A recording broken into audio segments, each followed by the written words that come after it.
The story opened with player Shin Sang-yun being congratulated for having cleared the dungeon Ancient Dragon's Nest. A man who looked ragged sighed. He complained as to why he's working so hard when he's almost 60.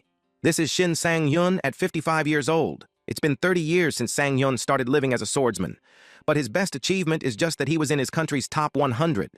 It basically means he's just a needle in a haystack because there are so many players in the world. He saw a book and wondered if his reward this time was a skill book. He had eaten artifacts before, so it made him curious if he can eat it too. A bright light caught his attention. He was informed that Constellation Late Bloomer Model Student has entered. Late Bloomer Model Student sincerely blessed Sang-yun for his hard work. Additionally, he complimented him for his impeccable final strike. That person who entered so dramatically is his contracted constellation, Late Bloomer Model Student. Sang-yun thanked him for his compliment. Sang-yun felt grateful to him for contracting with him when he's just a mere third-rate swordsman. With Late Bloomer Model Student, once the player reaches level 850, all artifact and title stats will be doubled. Once the player reaches level 900, the said stats will be tripled. Sang-hyun's current level is 650, so he is now way near the power spike. Because of the insane conditions, he has yet to benefit from having Late Bloomer Model Student as his constellation. Late Bloomer Model Student urged him to eat the skill book. Sang-yun had this excited but tired expression on his face as he poured mana on the artifact. Then he said, "I'm going to eat it now! Devour artifacts." It's the skill that Sang-yun acquired when he awakened. In order to understand his skill, he tried to boil and eat artifacts. He also tried frying them, but it didn't feel anything different. By the time he finished his useless experiments, 30 years had passed. When he used mana synchronization with an artifact of a suitable rank, he realized that it activates his Devour artifact skill. However, by the time he realized how to use his skill, it was already too late. Others grow stronger as they awaken. Old man Sang-hyun failed to synchronize. He watched the book and threw it since he got pissed. He complained how it didn't come with instructions or something. He couldn't believe that it was a skill book. Late Bloomer Model Student says that there is very limited information about that skill available and apologizes for not being able to help. He suggested that since there's a lot of time, Sang-hyun should compromise once more and start mana synchronization again. The statement, "a lot of time," irked Sang-hyun. He was on the verge of tears since he doesn't have a lot of time given that he's almost 60. He stated that if he had a child at 30, then that child would be turning 30. And if he had a child earlier than that, then he might have grandchildren by then. He emphasized that humans die early. Late Bloomer Model Student apologized if he said something wrong. Sang-hyun replied that he didn't do anything wrong. He explained that it's just because he has a lot of regrets in his life, and his constellation noted that statement. Sang-hyun couldn't forget that person's back, so Sang-hyun tried his best to become like him. But now he's exhausted and too old. He stated that if only he's a little younger. His constellation kept on listening. And then Late Bloomer Model Student grinned. Then Sang-hyun advised the Late Bloomer Model Student that he's going to retire. And since he's canceling his contract with him, he advised him to just go to another player. Suddenly, Late Bloomer Model Student used his power, and this surprised Sang-hyun. All he could see now was a distorted version of his reality. That scene was his last memory as a 55-year-old. Late Bloomer Model Student utilized the essence he had experimented with, and the regression has begun.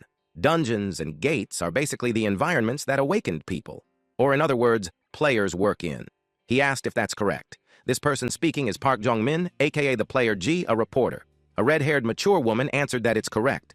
This person is Hyun Jaeon Corporation CEO Han Hyun Jaeong. She explained that dungeons can be called stepping stones for players, and as for the gates, they are other dimensions. In other words, they connect to unknown regions, and those are places where players must explore and pioneer. Jong-min asked her what she thought about that year's dungeon. The interview kept going and a black-haired man watched it. He commented that he had really regressed. Guess who this guy was? You're right. Our old man MC Sang-yun. Sang-yun had finally grasped the situation, but 4 days had already passed. He had gone back by 30 years. After that, he lost consciousness, and when he woke up, he was in his studio apartment from 30 years ago. He was surprised to see that he wasn't in his 55-year-old body, but he's in his 25-year-old body, along with all his memories before he regressed. And no matter how much he thinks about it, the reason he regressed must be because of the constellation's miracle. There was no other explanation. He was still confused, but decided to leave it at that and work out instead. He has a venomous dagger, a bronze artifact, and a one-handed dagger. It has plus 17 attack power, plus 10 agility. It is described as a self-defense dagger, and it does not become blunt easily. It's a bronze tier dagger that Sang-hyun was lucky to acquire. Its rank may be low, but he's aware of its hidden skill. The absorption rate is being determined, and later, it resulted in an absorption rate of 10%. Previous use of the artifact is applied retrospectively, resulting with the final absorption rate being 20%. Even though its absorption rate is low because they haven't used it for long, what's important is its hidden skill. The mana synchronization with Behemoth's dagger has begun. Sang-hyun entered the gap of unconsciousness. He now had this new look with his hair being colored white. The gap of unconsciousness is the space he needed to bypass in order to eat an artifact. Sang-hyun expressed how he's always nervous when he comes there. A plate with whole chicken appeared.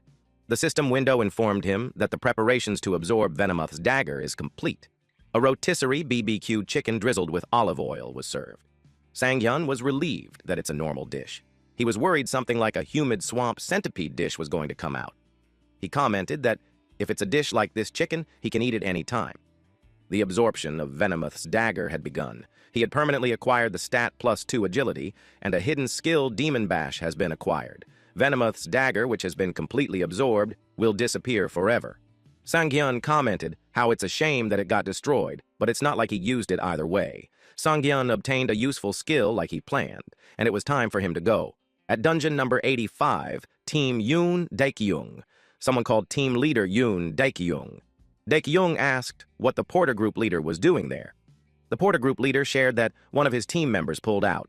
It was a newcomer that joined 4 days ago, and his name is Shin Sang-hyun. Daekyung told the Porter Group leader not to worry about Sang-hyun, since it has been decided that he will join the player team. The Porter Group leader was surprised that Sang-hyun is joining the player team and not the Porter team. Daekyung stated that he gave the final approval. He asked if there's a problem. The Porter Group leader expressed that it's a problem since it hasn't been long since Sang-hyun has awakened. And the guy hasn't finished the player academy yet. The Porter Group leader stated that adding a guy like that to the player team has never been done before. He added that the team will be unbalanced and he'll have problems with the distribution of work. Daekyung towered over the Porter Group leader, which terrified the leader. Daekyung pointed out that he takes care of everything like his party and the contribution system distribution. The Porter Group leader remembered that and apologized. When the Porter Group leader left, Daekyung complained about them. A player asked Daekyung why accepted Sang-hyun. Daekyung was unimpressed that this player was asking the same thing. Daekyung simply stated that if there's someone who's going to die, it would be Sang-hyun, not them. He wanted Sang-hyun to act up and die so those porters would shut up. That way their value will be maintained. Daekyung doesn't believe that a level 1 idiot can do anything. The player didn't expect that that would be Daekyun's intention. Sang-hyun greeted them. He introduced himself to them and stated that he'll be working as a player. Everyone looked at him with a scowl on their face. Daekyung had a devilish grin on his face. In his head, Sang-hyun thought of how everyone is expressive. He expected that much, but he thinks they're going too far by not even hiding their expressions. Daekyung welcomed him with a fake smile. He told him that it's nice to meet him and thought he's going to be late on his first day as a player. Daekyung noticed Sang-hyun's weapon. It was a longsword. Sang-hyun replied that he studied a lot of videos on YouTube. Daekyung told him that a long sword is one of the hardest types of swords to wield. Sang-hyun replied that he will try to at least protect himself, so Daekyung should trust him. Daekyung laughed out loud and was pleased with Sang-hyun's spirit. Daekyung stated that men need to have spirit, just like how Daekyung is. Daekyung announced the beginning of the dungeon raid. They're ready to go wild. Daekyung instructed them that once they enter, they should stand by at the entrance. He watched them enter the gate. He kept his eye on Sang-hyun. In his head, studying on YouTube sounds ridiculous. To him, it seemed like Sang-hyun was looking down at the dungeons. He finds Sang-hyun arrogant just because he awakened and became a player. And to him, it seemed like Sang-hyun had a death wish. According to the raid strategy that Daekyung procured, the Orc dungeon is like the Wailing Wall for newbies. Daekyung was confident that Sang-hyun, that stupid idiot, will know his place very soon. But later on, his jaw dropped because of the so-called stupid idiot. They all turned pale as they saw the corpses. It was insane. It made him think about who Sang-hyun really is. Sang-hyun stood in front of a large monster that he had just beheaded. Daekyung couldn't believe his eyes. Sang Yun's posture oozes with confidence. Not a newbie would have. Orcs are monsters that appear mostly in games, novels, and movies with fantasy settings. Because the humans were so familiar with them, it was only given that humans have prejudices against them. They thought orcs were weak. Of course, when compared to other monsters such as dragons, they certainly are weak, stupid, and just violent. Because of this, new players who are arrogant often jump into a fight against orcs without really thinking too much. Orcs' traits are rather simple. A man charged. But to his surprise, the orc grabbed his face. On average, they are 250 centimeters tall and weigh 180 kilograms. This physical trait gives them an overwhelming gap in power against humans. The orc easily crushed the human and blood splattered all over the place. For this reason, orcs were given the nickname, the Wall of Lament. A few moments before our MC's power was revealed, Daekyung's party was walking in the corridor. A player called Sang Yun and told him that he's not going to get any special treatment for being a newbie, so he's on his own. The other player passively expressed his annoyance at Sang Yun by calling him an arrogant bastard behind his back and spitting. Sang Yun simply smiled and told them that he will try his best. He realized that no one is nice to newbies. A man scolded him by saying that he shouldn't just do his best, he needs to do well. They were being really rude to him. Sang Yun was silent for a moment. Then he asked if he could fight on the front lines if they came across a monster. A man was about to tell him that he's insane, but he stopped mid-sentence. He was terrified at what he saw. There was an orc behind Sang Yun. It's Sang Yun's battle after regressing. He was about to volunteer to take care of it when a player with a shield went in front of him and blocked the orc's attack. The man scolded Sang Yun, saying he's out of his mind. The man doesn't believe that Sang Yun can use a greatsword when he moves that slowly.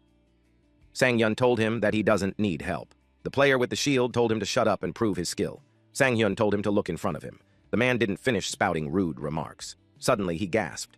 When he saw Daekyung charging at the orc and pushing it away, the orc fell on the ground. Daekyung scolded the player and Sang Yun and told them to get their act together. The player apologized. The other player was impressed with Daekyung's move. Daekyung told them to stay back as he takes care of the guy. The orc attacked, and Daekyung blocked it with his shield. He yelled that it was nothing. He stabbed the orc on the chest. The other players were impressed with his move. They asked if it was dead now. The orc made a loud noise while it grinned. Then it raised its axe. Daekyung almost got hit. Too bad his attack earlier didn't kill the orc. Sang Yun just watched them. He knew that Daekyung was the one with the highest level in there, but he's only at level 50, so he can't land any critical hits on the monster. Daekyung charged at orc. He pierced it again while screaming at it to die already. The orc fell. Everyone rejoiced that he killed it. They were impressed that he made it on his own. Daekyung had a smug look on his face as he replied that it was nothing. He asked them if they're all right. Everyone was pleased, and they expressed how dependable Daekyung is. They were about to go when suddenly they heard a loud noise. Several red orcs were marching towards them. Everyone got terrified at the sight of the high orcs, and there's armored orcs too. They asked the team leader what they should do. Daekyung decided to fall back for everyone's safety. In his head, he already had a hard time taking down one orc, and now those orcs have arrived. To their surprise, Sang Yun asked permission if he could try. Everyone was just pissed at him, on top of thinking that he's out of his mind.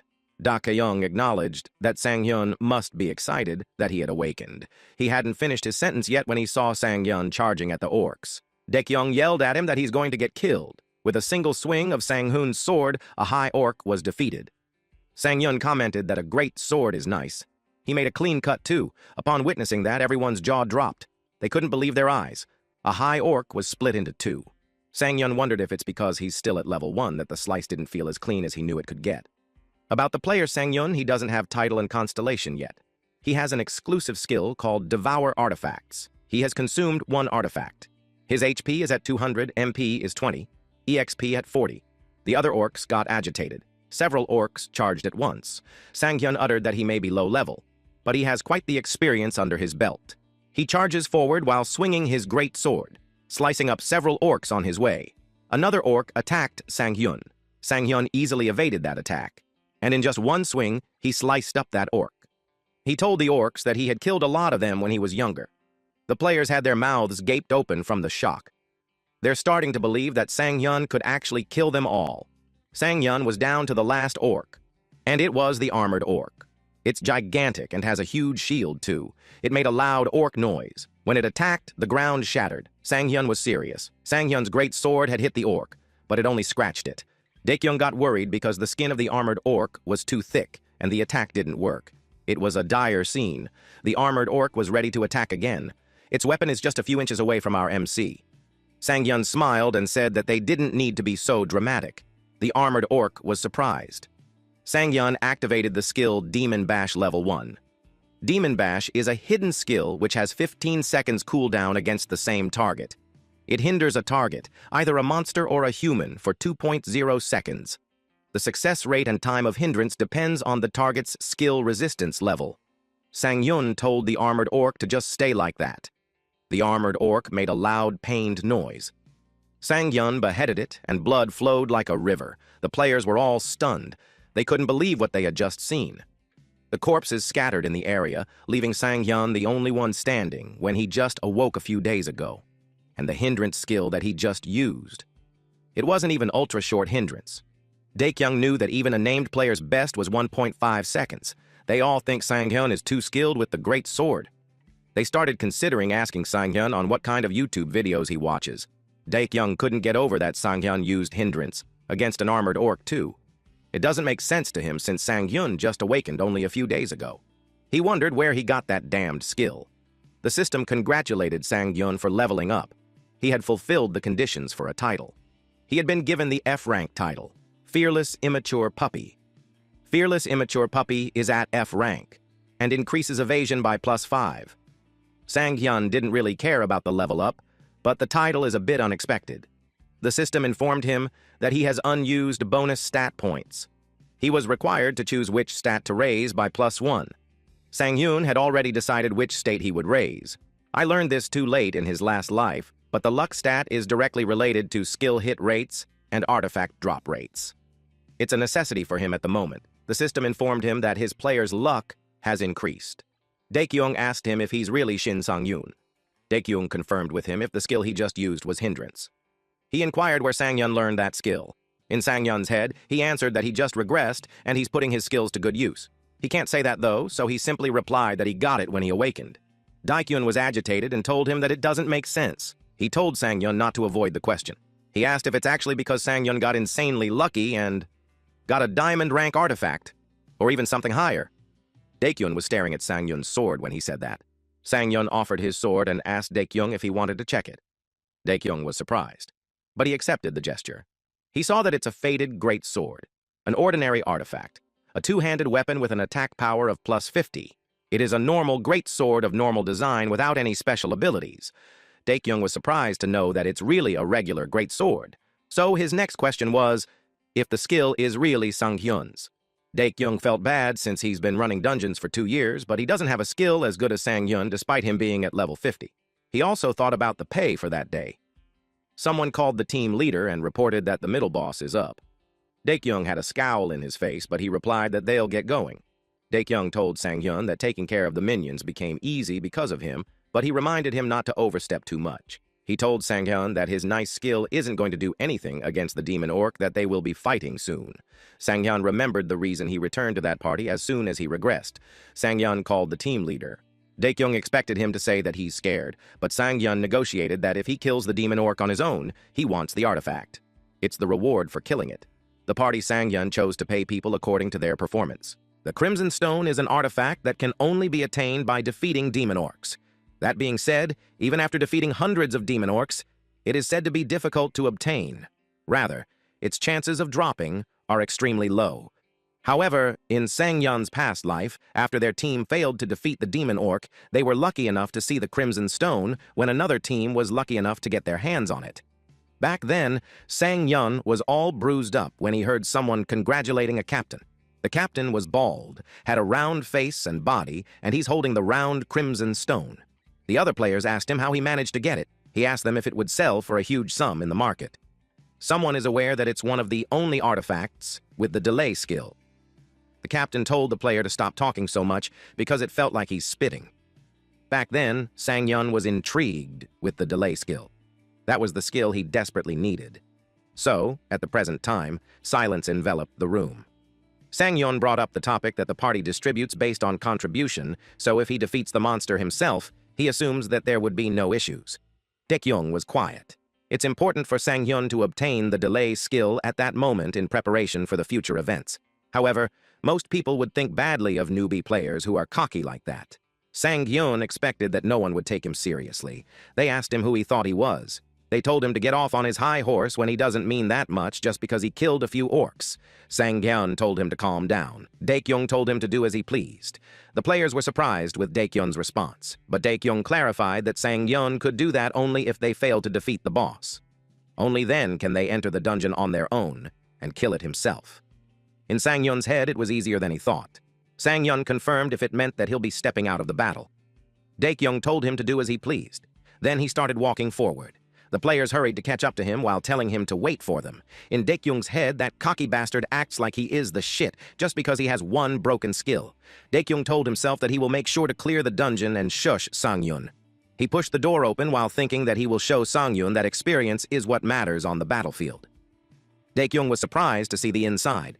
The system informed him that they had entered the room of the middle boss. The torches were lit up on both sides of the room, and at the center stood the middle boss, a bloodthirsty demon orc.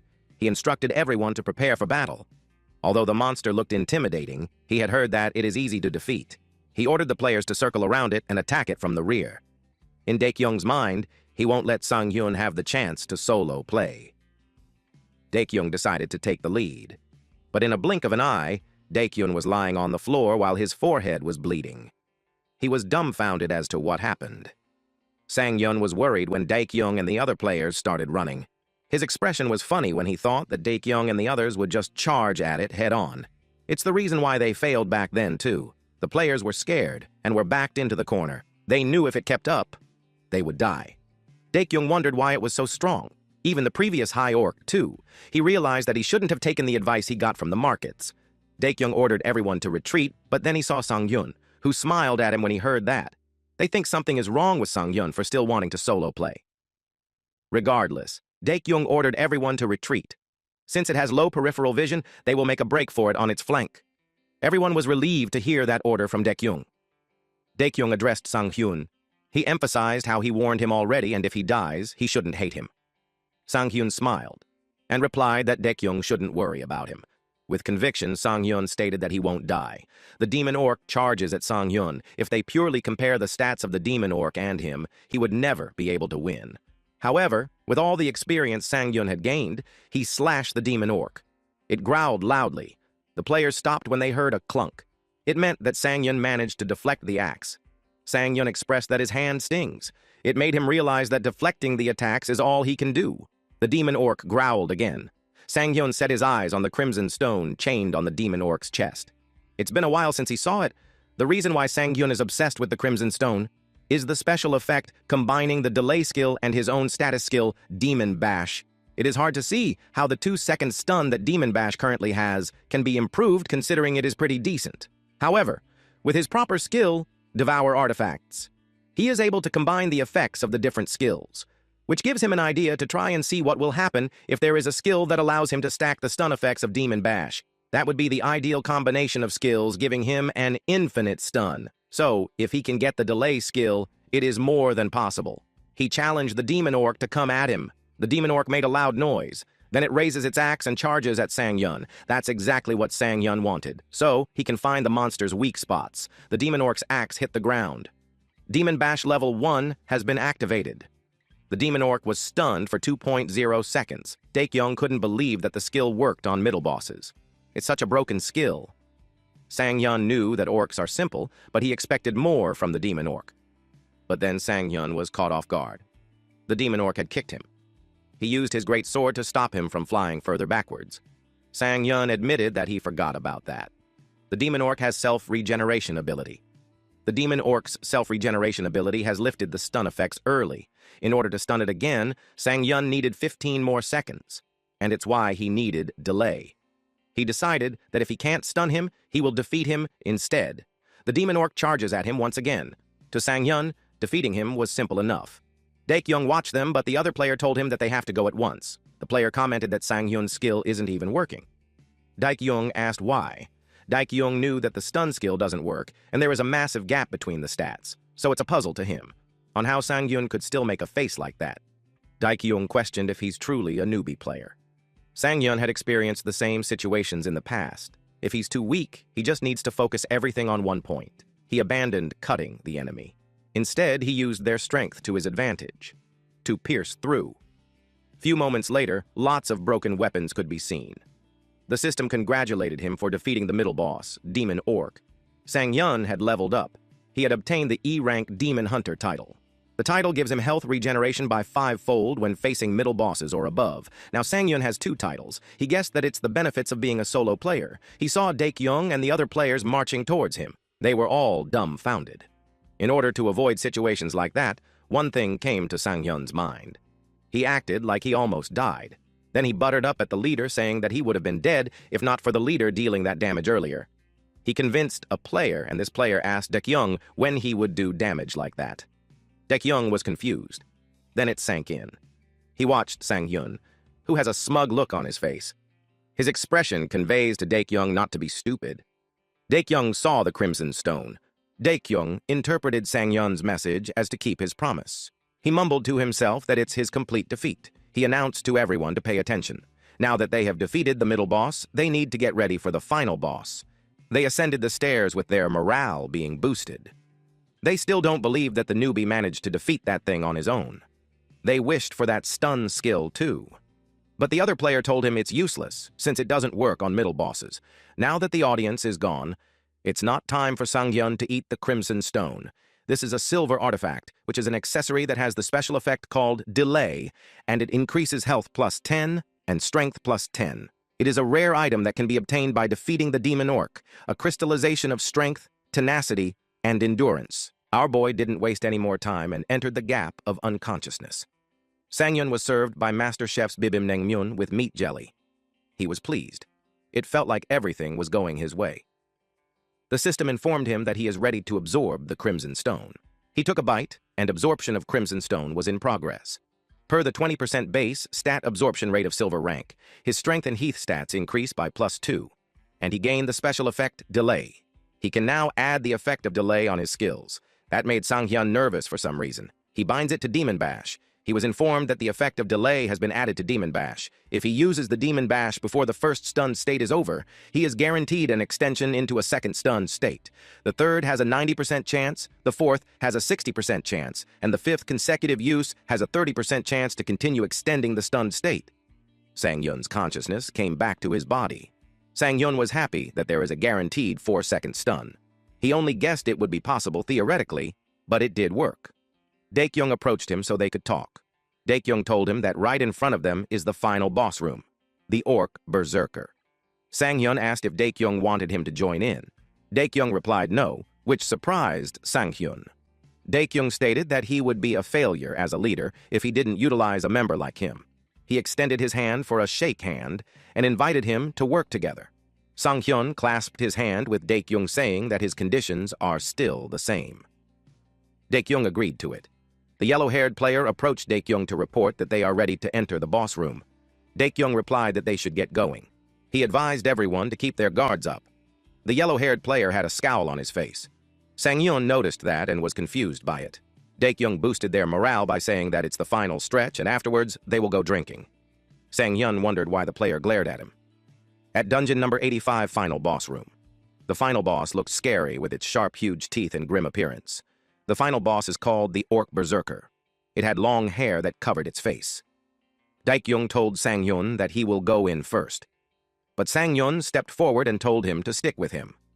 Sang-hyun's action shocked them. They advised against it. Sang-hyun knew that Orc Berserkers have lower skill resistance compared to Demon Orcs, so it should be easier to stun it if he attacks calmly. Sang-hyun expected not to have any problems. Orc Berserker charges forward. Sang-hyun thought about his words. Stick with me, and doubted that he ever said such words of confidence. When he was young, he was just scared all the time, and after he grew old, he struggled to stay alive. He doesn't want to live the same way again. He knew he needed to change. He's talking about his weak past and his future. And to do that, he needs to show and prove to everyone in there. Dae-kyung watches him and comments that he's a monster. Because Sang-hyun displayed his overwhelming abilities. With just one slash, he was able to almost sever half of the boss monster's body. He yelled at them that the orc will be stunned for 4 seconds.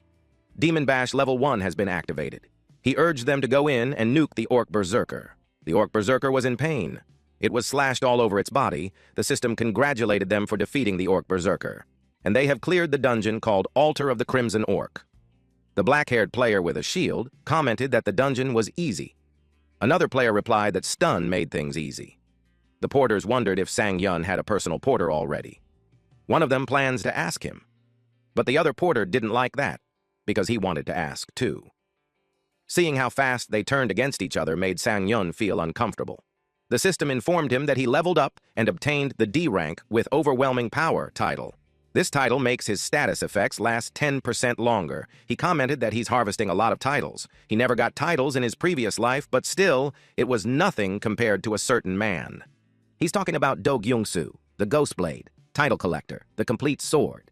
He is the strongest swordsman player in Korea and has many titles. Only 2 years after the age of players began, he's a monster who surpassed level 500. Before Sang-Yun regressed, that man was just someone he looked up to. But now, he planned to catch up. He thinks he had a chance if he worked harder. His fired-up action made Dae-kyung ask what he's doing. He simply replied that he's just stretching. Dae-kyung praised him for the great work and gave him an item. Sang-Yun was surprised. He accepted it and asked what had gotten into Dae-kyung. Dae-kyung acknowledged that Sang-Yun carried them, and he told him that what he gave him is just a bronze rank so he can afford to be generous. Sang-Yun pointed out how blunt he is. Dae-kyung joked that he wouldn't have given it to him if it was too expensive. But in his head, he is giving that Sang-Yun since they won't be seeing each other from then on. It hurts, but Dae-kyung admitted to himself that Sang-Yun is on a different level from them. Meanwhile, the yellow-haired player watches them from afar. He's furious that Dae-kyung is taking more care of that bastard just because he showed his skill a couple of times. He felt bad, because he had been Dae-kyung's servant for so long. He felt that it was unfair. He whipped out his phone while saying that those motherfuckers should die together. He called someone. The next day, at Sang-Hyun's house in Songpa District, Jamsil-dong, Sang-Hyun felt happy that he's a player. Porters only get about $200 a day, but his bank account has $6 million. It looked like Dae-kyung had given him more than double the others. And a bonus item, too. The item was a Berserker ring. It is a bronze artifact support equipment. It has a special effect called Lighten and add strength plus 10. It is a ring that can only be obtained from Orc Berserkers. It's a ring that draws out the blood rage of the wearer. Even if it's just a bronze rank, he still got it for free. He has to spend 1 mana every second to reduce the weight felt from all artifacts equipped to 1 gig. He now understands why it's bronze. Most players would run out of mana before they swung their sword. Well, that was for most players. Sang-Yun discovered his ability only after 50 years, but that's exactly why he studied so hard. He devoured an artifact that needed mana in his previous life as well. But the results were shocking. The special effects of artifacts that require mana do receive a penalty, but they lose their mana cost. Our boy was now excited to just do another of his mukbang challenges. The mana synchronization with Berserker Ring had begun. Sang-Hyun didn't care about the penalty because he believed that the more skills, the better. Meanwhile, at Private Club H in Seoul, Gangnam District, the yellow-haired player yelled that he's not lying when he said that the bastard had a 4-second stun. The man asked him if he's raising his voice. That made the yellow-haired player cower. The man asked why he would care. He asked the yellow-haired man if he wanted to get revenge. The yellow-haired player replied, no, since the bastard is definitely loaded. The man asked what exactly he wanted him to do. The yellow-haired player insists that he wants business. The large ma'am concluded that the yellow-haired player wanted revenge. The woman beside the scarred man whispered in his ear and asked if they're not very close. Then he called the yellow-haired guy and cut his ear. The scarred man asked this poor player who he thought they were. He reminded the guy that they are not his personal servants. Then the man poured a liquor on the player's ear while telling him that he would pay the price. The man told him that he will listen to him as much as his ear is worth. He asked where the hell that bastard is. The next day, at Jamsil 4-3 training grounds, Sang-Hyun sat on the staircase. He ate cold cucumber soup and obviously didn't like it. But that's what it came out of the Berserker Ring. He felt nauseous. But he's optimistic. There's always light at the end of a dark tunnel. He made his sword twirl in the air effortlessly. The sword felt so much lighter. Lightweight is always active, and there's no cooldown. Due to the effects of the Devour Artifact skill, the mana consumption effect of the old skill has been deleted. As a penalty, the effects of lightweight have been halved. The weight of all artifacts will be effectively 100 grams. Sang-yun decided to settle for a great sword for the time being. He liked that passive effect. He checked his player info. He is not at level 7 with 3 titles, no constellation, an exclusive skill called Devour Artifacts, and he has consumed 3 artifacts. His HP is 324, MP 32, EXP 307. Then he also checked his status menu, and it showed 13 strength, 12 stamina, 12 dexterity, 10 mana, 16 luck, 15 evasions, 10 defense. He needs to start grabbing the attention of the constellations. Since a player can only have 1 constellation, he had to think about it carefully. If possible, he wants someone who goes well with his best stat, luck, but he knew he lacked the stats to grab the constellation's interest. So, all he can do for now is training. He now stands in front of 100 training dummies. The next thing we see is that the car drove fast. Sang-hyun came out of it and thought he was going to die. He realized that 3 straight days of training and long-distance driving was too much. But he did manage to gain a new skill, ambidextrous sword training, a passive skill for swordsmen. It increases his adaptability with all swords, excluding daggers and one-handed longswords. He is in front of dungeon number 101, a solo player exclusive dungeon. Sang-yun knew that it would take him months of waiting in line just to enter a solo player dungeon. He was happy that he could drive to one. He noticed something. There was a black car nearby. He didn't expect them to follow him into the forest. He doesn't know what they want, but whatever it may be, he plans to take care of it in the dungeon. Several men entered. It was a group of men that the yellow-haired player talked to. Someone said that they are in a dungeon for solo players only. That surprised the man with a scarred eye. Sang-yun was waiting for them by the side. He knew that there's no way they entered the wrong dungeon. "This is my spot," he said. The men asked him if he's a fucking idiot. Sang-yun knew that they are no ordinary party. He told them that he won't report them if they just leave. He saw that the group doesn't have a healer of a mage. They discarded sustainability, something necessary for every dungeon clear, and formed a party composed exclusively of swordsmen and an archer. Sang-yun is aware that they are a party who specializes in hunting humans, called the Hyena Pack. The large man commented that Sang-yun thinks highly of himself. The other man called Sang-yun an idiot because if he dies there, they won't even recover his body. In the past, they have been eradicated by the Players Association's constant surveillance. Sang-hyun replied that he's well aware of that. For parties like them, the archers are the hardest to deal with. The archer replied that they should wrap things up quickly. Sang-hyun stated that it's exactly what he wanted from them. If he needed to get rid of the bodies, there's no other place than inside the dungeon. That angered the large man. The man with the scarred eye stated that they do it the easy way. The large man replied that ripping Sang-hyun's mouth off is the easy way. Sang-hyun affirmed them by listening to their boss, then urged them not to waste his time so they should attack all at once. The large man uttered that Sang-hyun better shut his fucking mouth. He attacked him. Sang-hyun anticipated the attack. Sang-hyun thought that the statement survival of the fittest suits the dungeons well. Monsters are always after his life in dungeons, and within those same dungeons lie artifacts that people are after. Their life is always on the line. They die if they're weak, and there are no rules or laws when they're inside a dungeon. So they have to kill if they want to live. That's what Sang-hyun experienced in his past life, and it still applies to this age. As a result, everything that happens there is just self-defense. The large guy was down and he challenged the rest to come at him. This scene even looked like he took down 2 men, but in reality he just slashed him in half. The 3 ran as fast as they could. They planned to keep their distance from him and cover them while they got into their positions. The archer understood. He couldn't believe that Sang-hyun killed Sang-ho. Even if Sang-ho was an idiot, he's still at level 100, and their enemy had just awakened. Sang-hyun twirls his sword as he sets his eye on the archer. "Hey, where do you think you're going?" The archer released his arrows while screaming that Sang-hyun is a fucking monster. Sang-hyun moved and sliced the arrows. The archer couldn't believe it, and that was the last thing he saw. Then he was hit by the greatsword. The rest were shocked that Sang-hyun threw his greatsword for the kill. But they took that as an opening. Sang-hyun ran towards his sword. The enemy thought it was the perfect time to attack him since he doesn't have a weapon. The man with no left eye screamed at his colleague to attack at once. The sword had pierced the archer's chest. Sang-hyun is running towards the archer while the 2 enemies run towards him. Sang-hyun almost had his sword, but he noticed them. They attacked him at the same time. There was a blinding light, and it surprised the enemies. They didn't hit him, because Sang-hyun was balancing himself upside down using his sword as a stand. They called him insane. Sang-hyun pulled out his sword. The man was shocked that Juntae, the man without left eye, grabbed his head. Juntae moved the man to act his shield when Sang-hyun swung his sword. That was instant death for the meat shield. Sang-hyun realized that the group was organ dealers. Sang-hyun knew that there's just no way all of them are working together under the idea of trust. So he guessed that their goal was the awakening of the mana stones through the organ transplants. Sang-hyun revealed how he had seen many things in the past. Juntae asked what difference it would make if Sang-hyun had that knowledge. In the end, he'll just die at Juntae's hands. But Sang-hyun was calm, and he simply replied that he was just asking. Sang-hyun activated the Demon Bash level 1. Sang-hyun expressed that he thought they would bore him to death.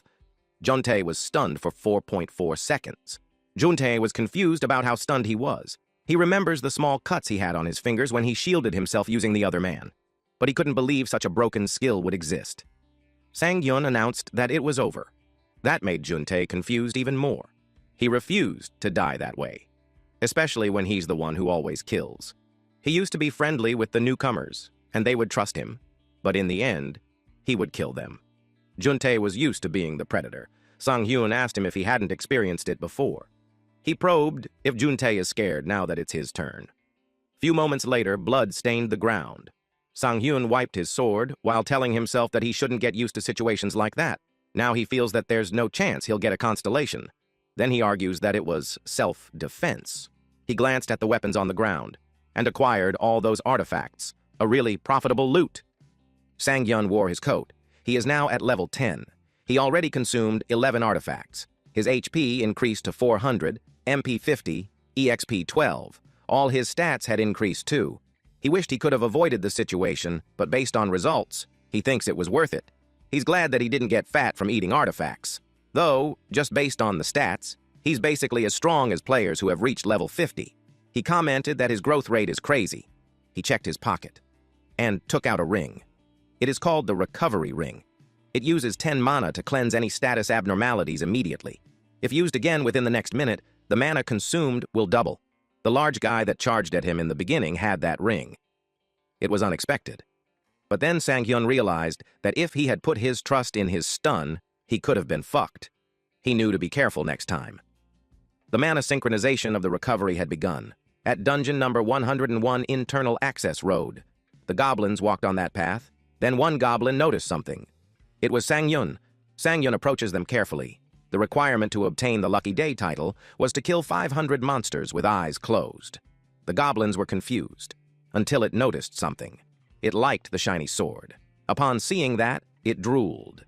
Sang-hyun was surprised that he could sense their presence. He needed to sense the airflow and listen to everything carefully. He knew that he needed to maintain a focused state. Our boy now looked more like Gojo from Jujutsu Kaisen. He could hear the droplets of the water falling. He sensed more of it. He told himself that he got this. The goblin rushed towards him, but with just one slash, Sang-hyun easily killed them. The area was painted with blood. Sang-hyun was surprised that it actually felt good. There was an incoming attack. He had sensed it. He deflected it since he's gotten used to fighting with his eyes closed. He stopped an arrow with his hand. The archer goblin was surprised. Sang-hyun stated that just recently he was in a terrible situation. But thanks to that, he got to reminisce about the past. As a result, that helped him hone his senses. He challenged them to come at him. A mob of goblins attacked him. He slashed them easily. He cut off their heads. He was in a killing frenzy, until one goblin was left standing. This goblin felt terrified. He knows he's done for. Subscribe and comment "Goblin for the win" in the comment section below if you reached this part. Sang-hyun's sword dripped with blood. He's now standing in a puddle of blood. The system informed him that he had leveled up, and he obtained the D-rank Lucky Day title. He happily removed his blindfold. The title Lucky Day grants him plus 20 luck, and whenever he defeats the same type of monster, his luck stat will increase by 0.1 and it can go up to a maximum of 10. He was pleased that he's getting the titles that he wanted. More goblins came out of the corner. They were alarmed to see the state, that most of their comrades are in. With an intimidating expression, Sang-hyun took this chance to gain some extra points. Sang-hyun is still at level 10, but his HP is now 500, MP 60, EXP 223. His luck stats increased by plus 30. Our boy was trembling in happiness after. So much so that he laughs out loud. And it's because his luck stat increased just because of the title. He estimated that it could be worth 500 million, or even $1 billion. But then a red light appeared behind him. His expression changed as soon as he realized that this event came out sooner than he expected. The system informed him that 3 constellations have come for him. There is the cleaner of a fallen dimension who asks if he has any interest in making others unlucky. The pilgrim of grand space is intrigued by his mysteriousness and is requesting a conversation. And the goddess of luck is smiling at him as she reaches her hand out. Sangyun thought it was quick. He asked them what they think about the little show that he puts on. Then, goddess of beauty approached him. Goddess of luck. It made him wonder if he got too cocky. He's uncertain because he never experienced it in his past life. But he ought to be more confident. The goddess of luck smiled at him and expressed her interest in him. She is intrigued because she had never seen a lucky swordsman before. Sangyun replied that people told him that he's been pretty lucky. Deep inside, Sangyun felt relieved that the constellations were interested in forming a contract with him. He decided to take his time and confirm it. Cleaner of a fallen dimension praised him for his hidden cruelty. Cleaner of a fallen dimension is a common constellation for slayers. Sangyun wondered if he's interested because he killed all of those goblins in a short period of time. The pilgrim of grand space is curious about Sangyun's true intentions. Sangyun had no idea why he appeared, but he's certain that this constellation only appears to players who have the affinity to become a saint. If that's the case, Sangyun could only assume that he appeared because of the goddess of luck. He heard that she's pretty popular, even amongst the different constellations. In short, these guys are just simping over her. Goddess of luck then noticed him staring, and expressed that since she does not have any exclusive desires, even if Sangyun were to choose a different constellation, she promises that he can still contract with her at a later time. Sangyun remembered that it was an incredible merit. He thought about an archer who's able to hit his target even when shooting into empty space. With the blessings of the world, there was no need to worry about him running out of arrows. That is the Archer of Miracles. Hashimoto Yuki, or the Archer of Miracles, was given the greatest of praises among archers. Given his destructive powers and high luck stat, even though some people suspected that stories of his deeds were mere lies of hoaxes. In reality, it was thanks to his 2 constellation contracts.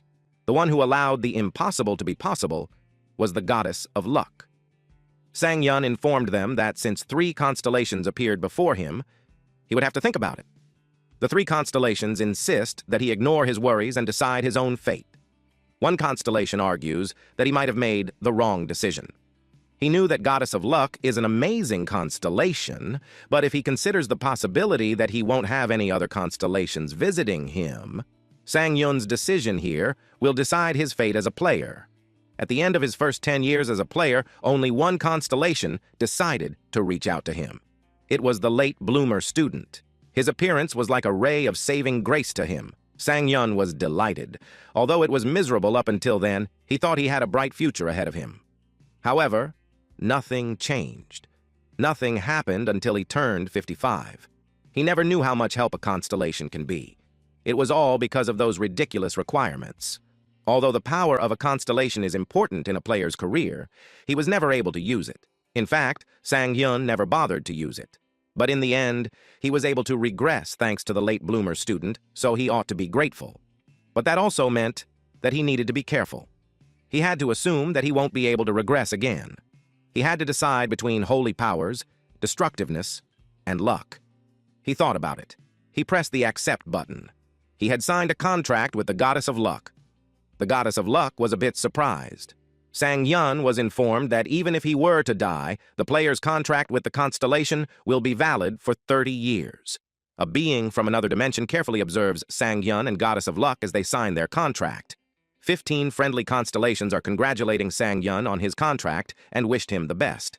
3 hostile constellations, who were planning on forming a contract with Sangyun, have declared that they will do everything to stop his progress. His reaction was, "What the hell?" He was puzzled as to why so many of them are interested. He decided to let go of that. He extended his hand to the Goddess of Luck for a shake hand. The Goddess of Luck reached for his hand and praises him for his wise decision. Manhwa dealer also approves your decision, Sangyun.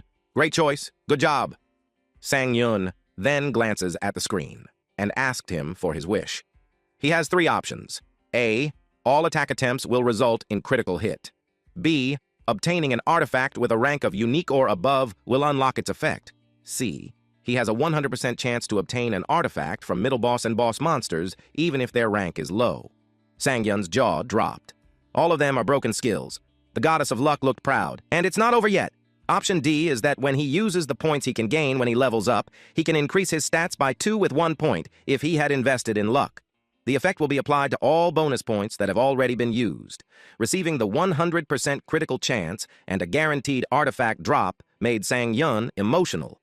He knew it was all thanks to his hard work. Goddess of Luck inquired on what he will do with the other constellations' offer. Sang-Yun told the two that they can return now, and he will focus on his goddess. The Pilgrim of Grand Space said that he will wait for the next time that they will meet. Cleaner of a fallen dimension warns Sang-Yun as he will try his best to cut off his head. Meanwhile, the goddess looked like she's in a good mood. She praised him for standing his ground. With the effects from Goddess of Luck, he won't need to worry about the near future. Sang-Yun thought that there would be a better chance later. At the dungeon number 101 final boss room, Sang-Yun fought with a large hunter-like creature. The goddess looked worried. Sang-Yun was about to deal the final blow, but the final boss blocked his sword using the 2 axes. The final boss is consumed by greed, Goblin Lord. It unleashed an attack which pushed Sang-Yun backwards. Sang-Yun used his sword to steady his footing. The greed Goblin Lord made a loud noise. With that, Sang-Yun had been inflicted with status ailment, overwhelm. Sang-Yun had been waiting for that. Although it's not as deadly as stun, it's able to forcibly reduce a target's motivation to fight. Sang-Yun used recovery. The final boss released an attack that shattered the ground, but it was left confused. Sang-Yun defended himself with his sword. Even though there are clear limitations to that skill, it's not able to completely stop the target from moving. He thought it would be useful when killing weaker mobs. Sang-Yun activated recovery. It was time for him to test his luck. Due to recovery, status ailment overwhelm has been deactivated. The greed Goblin Lord knew he was doomed. Sang-Yun slashed its shoulder and activated Demon Bash. The Goblin Lord has been stunned for 2.0 seconds. Sang-Yun took note of those 2 seconds and stunned it for another 2 seconds. The effect of delay has been activated and the effect of stun has been extended by 2.0 seconds. Sang-Yun kept slashing. The boss's blood splattered. Sang-Yun was informed that the second effect of delay has a 90% chance of being activated and the effect of stun has been extended. He was impressed that the second time worked too. The terror made the final boss squeak. The Goblin Lord stood there. Sang-Yun looked exhausted. Eventually, the greed Goblin Lord fell. Sang-Yun was congratulated for clearing the suffocating Goblin Swamp dungeon, and he also leveled up. He had obtained the D-rank title, Don't Touch Me. Sang-Yun was relieved that it was finally over. The D-rank title, Don't Touch Me, gives him plus 30 luck, plus 10 evasion, and an additional effect of strengthening one of his skills. The player system will apply buffs accordingly. He thought about it. First, there were those thugs who followed him, and now the dungeon. It's almost like he's pushing his body too much. Thank God he's young. The Goddess of Luck mentioned that he must have some pretty good luck if he was able to do everything he did that day. It was funny and slightly annoying since he thought, instead of luck, people would and should assume that he was just skilled. The Goddess of Luck says that having good luck is a skill as well, and that she is glad that she supports suck luck players. Sang-Hyun noticed how quick she is to change her stance. Sang-Hyun decided to level up his luck stat first. He was impressed that his luck stat is already over 100. Once one stat is over 100, any related effects receive a 10% additional bonus. For example, his evasion stat increases his evasion rate, and his luck stat increases artifact drops rates. He took the shield of the final boss. Shield of Goodness is a silver artifact that has a special effect called Sacrifice, and its effect increases plus 20 defense. This is a shield left behind by the warrior goblin Goodness. Using mana will increase the shield's effect and convert any damage taken to health regeneration. However, mana will be consumed during the entire conversion process. Sang-Hyun stated that he's a guaranteed drop thanks to the goddess. It made him wonder if increasing his luck stat increases the rank of the artifact drops. Mana synchronization with Shield of Goodness has begun. The goddess hugged him in delight. He knew she would be bothersome compared to the late bloomer model student. Few hours later, at the quest area near Jamsil Station, a receptionist told him no. Sang-Yun told her that he understands her, but he has his own thoughts in his mind. The receptionist told him to rethink the idea. She expressed how the volume of body she looked at that day, but Sang-Yun won't let that stop him.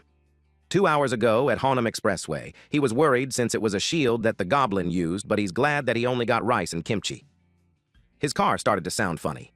He wondered what's going on. All the warning lights lit up. It made him think that he might need to get a new car.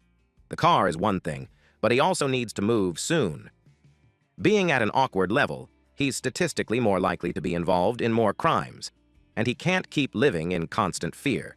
It will be easier for him to live in a player town where constant surveillance is present.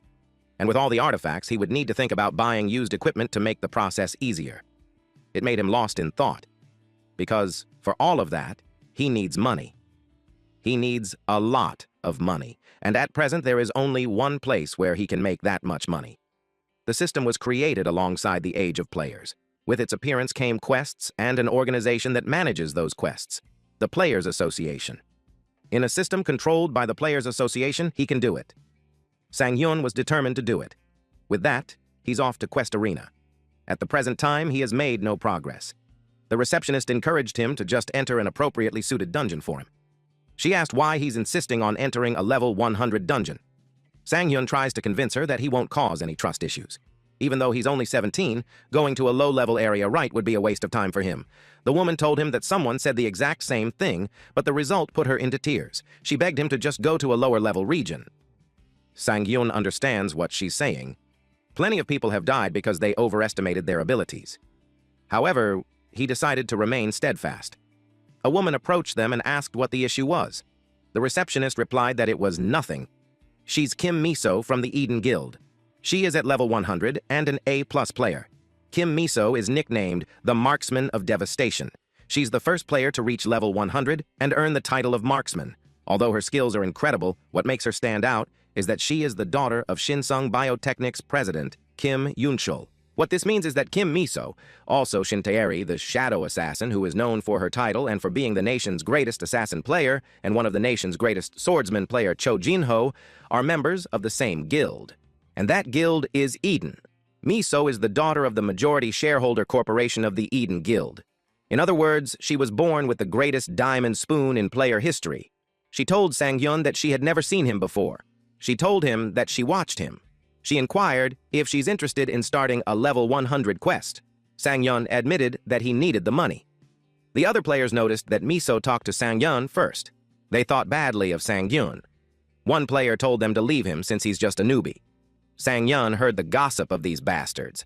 Miso told him that the place would be challenging for him. Sang-hyun responded that he's well aware of that. Then he concluded that it's because of high risk, high return. Sang-hyun didn't act like that because he hates her. Even though he was rejected when he requested to join her party before he regressed, he convinced himself that he's not holding a grudge. Miso asked him if he's aware that he is unable to proceed with the quest since solo players aren't allowed. That's when Sang-hyun realized that the solo player quest ban is only going to be lifted 4 years from then. He downplayed it by saying that he must have read the announcement wrong. Then he started walking away. Miso had a suggestion. She invited him to come with her. The bastards who were watching them felt jealous. It made Sang-hyun cautious. He wondered what she's planning. She inquired about the conditions. Miso replied that she's just helping a fellow player. Sang-hyun replied that he had a hard time trusting people. Miso insists that she doesn't have conditions.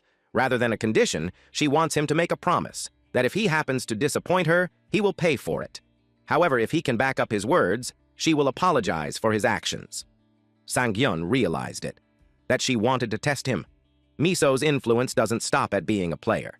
Any clothes that she wears skyrocket in price. Anything that comes out of her mouth is noted in dozens of articles. However, the moment that she sees a player filled with confidence, it pretty much guarantees the end of the player's career. Sang-hyun leaned towards her and suggested that they should leave at once. He finds the situation interesting. Is she waifu number 1? Well, we'll find out. A few moments ago, we see Miso's driver sends her off and tells her that he will be waiting for her there. Miso advised him to do what he needs to do, because it might take her some time to finish things up. Most of the guild members were busy that day, so she had no choice but to look for new party members. Then she heard the commotion. By coincidence, she had a reason to work with Sang-hyun, because of regulations regarding minimum party size for quests, which was a huge inconvenience for Miso. During that time, she just happened to see a player full of confidence, and as it was a situation where she doesn't know how the player might react, she grew to be interested in him. She asked the receptionist what quest Sang-hyun wanted. The receptionist pulled it up on the screen, and she showed Miso. It is a defense quest where they have to eliminate all the monsters running toward the Guardian Tower. The quest is considered a failure if the Guardian Tower's core is destroyed. The monster types are wolf-like monsters, and the target monster count is 300. The recommended level for taking this quest is level 100. This quest has a reward of 500 million won. Miso was surprised that he didn't choose a fetch or raid quest, but a defense quest instead. Due to the restriction of the quest, it is only possible to clear the quest if they defeat all the monsters. That is why a 4-man party with at least one ranged damage dealer is recommended. And yet, Song-yun wanted to do it by himself. Miso saw it as a suicide mission. Song-yun asked her if she's nervous. She asked if she heard him right. Sang-yun explained that it's because she wasn't talking for a bit, so he was worried that she got nervous. He told her that if she thinks that it's going to be hard, they can wait for more people to come. He thought of a tank, or even another ranged damage dealer. The receptionist's jaw dropped upon hearing that statement. Miso trembled from holding in her anger. Sang-yun kept talking and Miso grabbed his arm. She emphasized to him that there's no problem at all. Then she clicked the accept button. With that, they will be relocated to the quest area. They were covered in bright light. The receptionist expressed how she wished that nothing would happen. More like, nothing better happens. The bastards continued to gossip if they will succeed. They couldn't believe that a level 17 newbie cleared a level 100 dungeon. One player noticed that Miso might have something in her mind. She's the youngest player to be ranked A+ after all. They knew she wasn't stupid. Then they talked about the new ranking system that the Players Association created. It was created because it was hard to determine how strong a player is based on their level. There are 2 criteria in getting their rank. The first is the number of dungeons cleared, and second is the overall battle sense of a player. Miso was ranked A+ solely because of her battle sense. Someone asked what is A+. Then a guy explained that it means there are monsters even stronger than her. One guy uttered that it's not what is important. The other man was confused as to what it was, and the guy replied that it's simply that newbie going in with Miso. They all felt jealous of this lucky guy. At the defense quest, the Age of the Night and Wolves, Waifu number 1 held her bow and arrow. She knew that she needed to take responsibility for her words. She decided to do her best to help him if anything dangerous happens to him. Sang-yun glanced at her. Miso hoped he took this chance to learn his lesson. 30 minutes ago, Miso asked him what he just said. Sang-yun reiterated that she doesn't need to get involved unless he asks for her help. He told her that as long as she focuses on supporting him, he promises to give him 5% of the cut. Miso realized she wasn't hearing things. Sang-yun told her that a 5% cut for supporting him should be a pretty good deal. She asked him if he thought that she said that because of his terms. She corrected him by saying that there's no way that he can handle that quest, especially when there are at least 300 of them. 300! She added that the quest is already difficult even for a level 100 like her. She noticed his expression. Sang-yun told her to wait and see. She let out a sigh and agreed.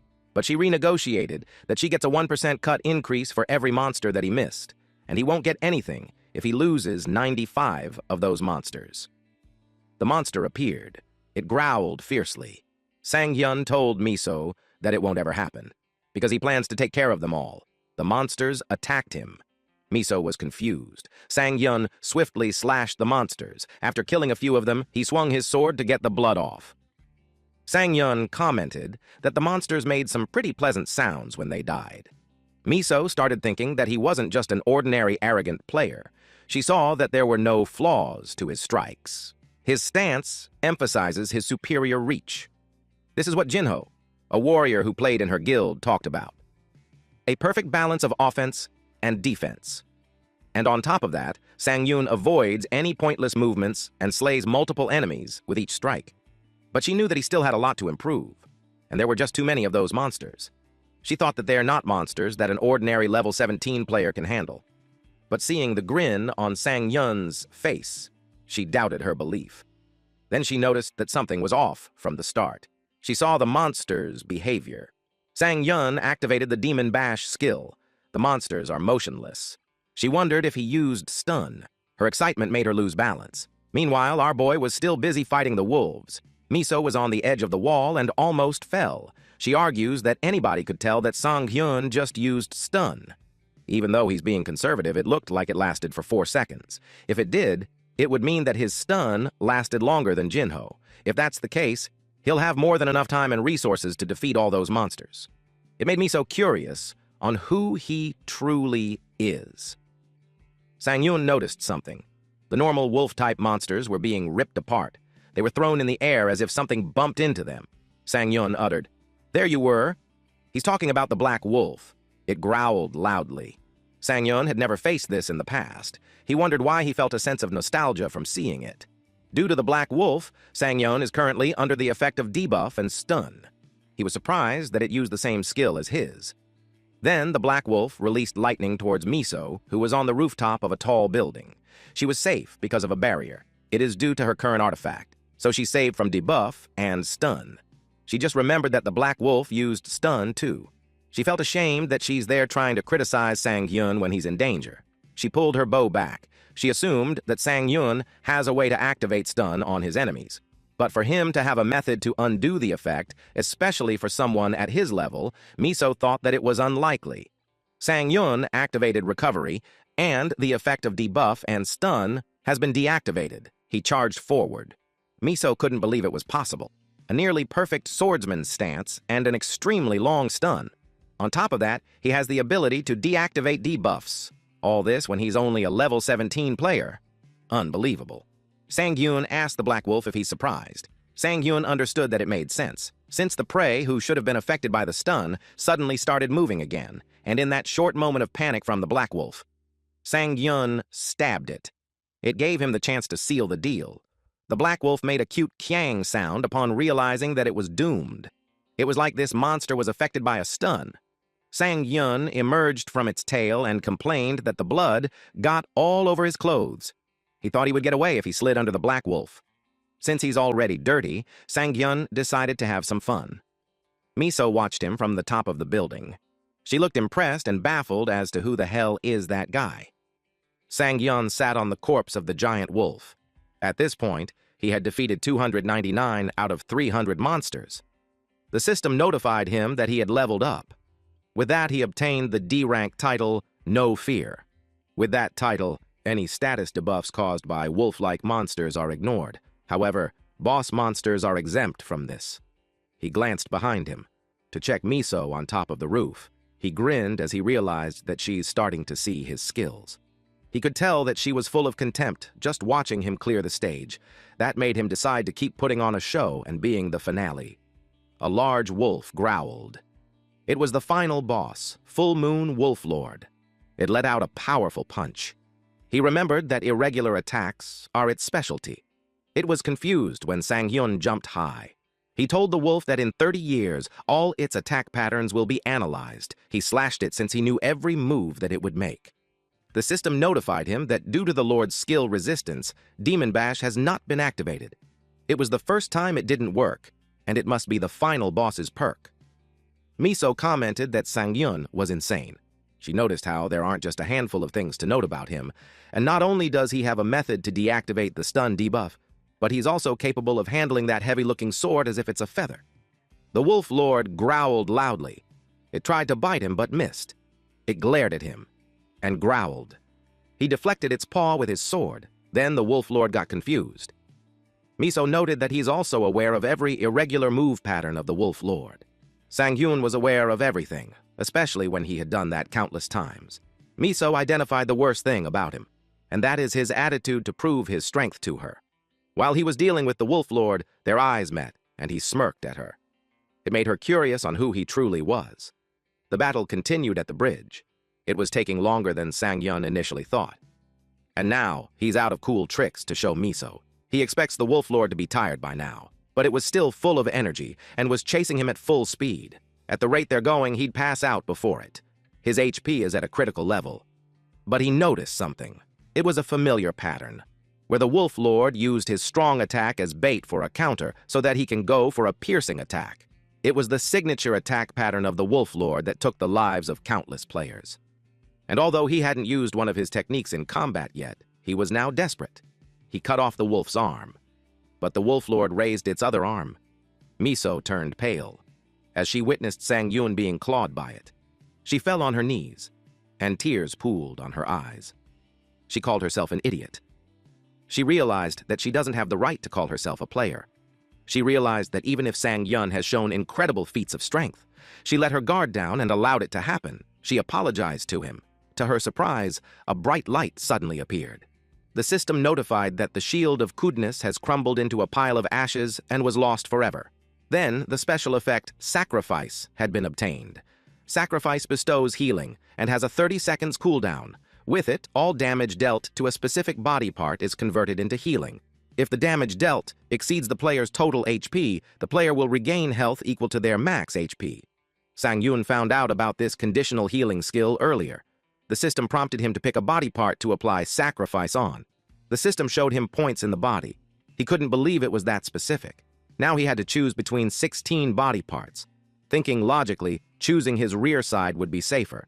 But since the back is divided into 4 parts, he thinks it was too inefficient.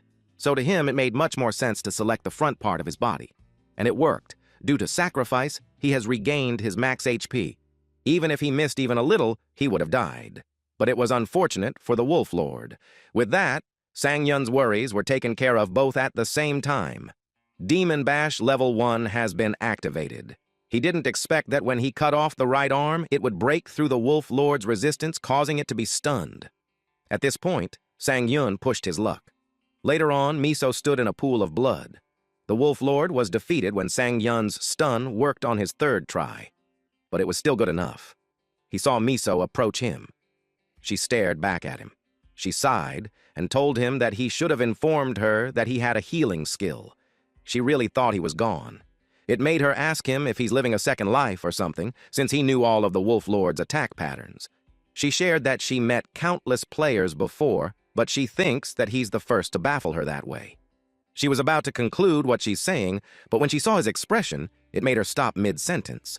Sang Yun asked her, "As if what?" Miso got distracted with the pressure in the area. Then she continued her sentence that it was as if she's watching a rancor. Sang Yun was nervous since he thought she was going to say that he regressed, but he was nervous for nothing. It made sense to him that an ordinary player wouldn't be able to think that far ahead. She asked him if he's going to finish off the Wolf Lord. He forgot about it. The Wolf Lord gave a low growl. He told it that he would kill it at once.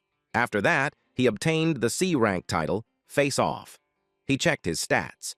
He read that when the target is in an isolated state where there is no backup within 5 meters of its radius, Face Off will activate and increase all of his stats by 20%. Once the target is no longer isolated, the effects of the title will disappear. He was happy that his first C-rank title is a specialized one for one-on-one combat. Miso could tell that he just received the title. It made him ask if she had cleared the stage before. She replied that she soloed it, but she felt guilty and admitted that she only managed to do it because of her artifact. He replied that getting the right artifacts also requires skills. She thanked him for the compliment, but she couldn't tell him that the artifact she has costs more than 200 billion won, and comparing herself to a person like someone who just used an ordinary greatsword felt off. She changed the topic by suggesting that he test out the effects of his new title. He asked her what she meant. The title, Face Off, has been activated.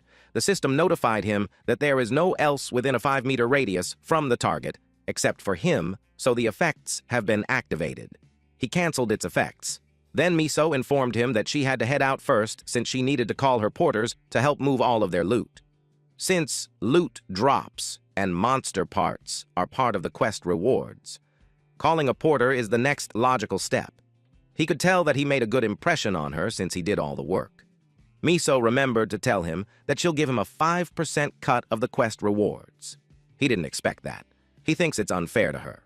She replied that it's fine, so he should accept her offer, especially when she believes that there will be plenty of chances for them to work together again. She urged him to think of it as an investment. He realized how cunning she is, and he can't really put his guard down around her, now that he's all alone. It was time for him to check his long-awaited reward. It was a blue moonstone, a platinum artifact. It has the special effect called the Age of Dogs and Wolves and gives plus 100 health, plus 100 mana, plus 50 luck. It is a precious stone that's imbued with the beliefs of the Silver Wolf clan that worship the blue moon. He was so happy. He celebrated finally having a platinum rank artifact. A platinum artifact will easily fetch over 1 billion won, and with it, he'll be able to afford an apartment in Seoul. The goddess of luck asked if he believes in her now after feeling the sensation of winning in life. He questioned why she would thank him when it was his own luck that got him there. The one with the ripped lips raised objections about the goddess's luck. The player system has proposed to banish the goddess of luck. The goddess of luck has requested the constellations connected to the player system to vote on the matter. The vote to banish the one with ripped lips started. Eventually, they had a unanimous decision that the one with ripped lips can no longer operate as a constellation. Sang-hyun wondered if that was okay. Going back to his business, he expects to absorb 40% of the platinum artifact, and its special effect called Age of Dogs and Wolves has no cooldown.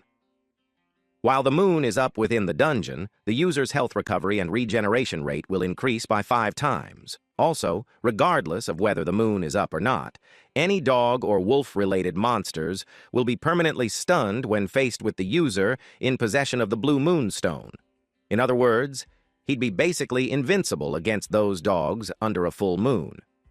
The mana synchronization with the Blue Moon Stone has begun. At the quest area lobby. He passed through the portal. He was surprised when he exited. The players are all waiting for him. They couldn't believe that he cleared a level 100 dungeon on his own. They believed it since they trusted Miso. Miso told the receptionist not to worry. She told her that if she was in her place, she wouldn't allow a level 17 player to attempt a level 100 quest either. She acknowledged everyone's efforts. Miso suggested that she familiarize herself with Sang-hyun, since he might become a regular there. Sang-hyun almost forgot about the receptionist. He knew it must have been tough for her, so he feels bad for her. Several men rush towards him to give their calling card to him and recruit him. One of them is Yoon Joo-han, the recruitment team leader of the Guardian Guild. Other men competed against him. Miso blocked them and told them that she had something important to discuss with him. It made them think that Eden Guild is also recruiting Sang-hyun. She gave a non-verbal cue to Sang-hyun, which led him to just agree. He knew that she got him out of the mess, but it looked like she's planning something. After that scene, a car drove away. Inside that car was Sang-hyun. He saw on his bank account a 500 million won. He was pleased with it. He expressed that he never thought he'd get paid that easily. Miso replied that it was all thanks to their A-rank porters, but her influence also played a part. He thanked her for everything. Miso called her driver. The car switched to secret mode.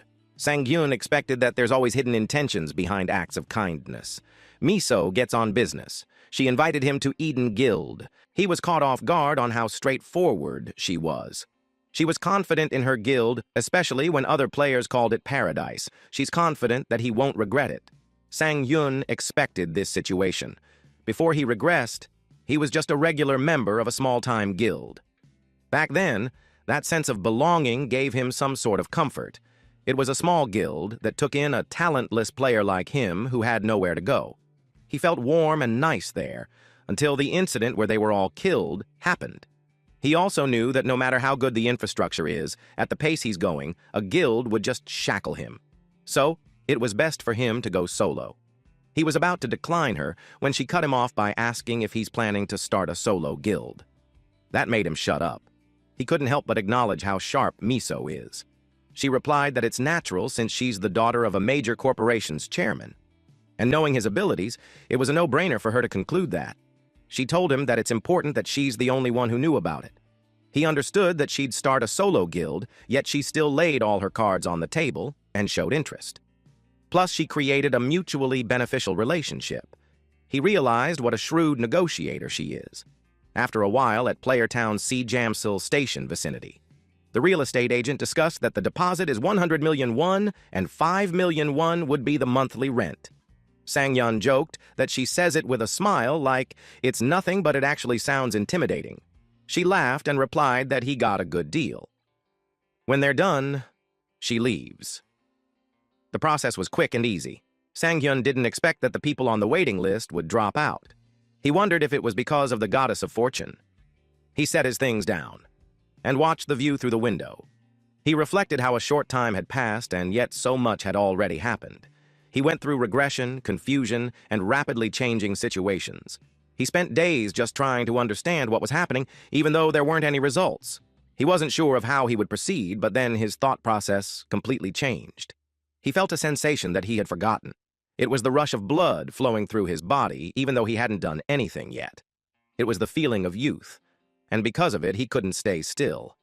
With that, he swore to live his second life differently and not as pathetic as before. After making that decision, opportunities for growth just kept pouring in. While in the car, Miso received a call from reporter Park Jong-min. She laughed as she learned that he already heard the news. Sang-hyun got curious about what they were talking about. Jong-min heard that Sang-hyun did the quest with her. Jong-min is a reporter from the Player magazine.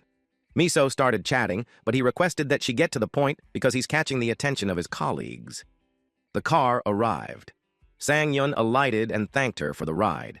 Before he leaves, she informs him that they are planning to explore an unconfirmed gate soon. It was a 4-person free team for players level 120 or under.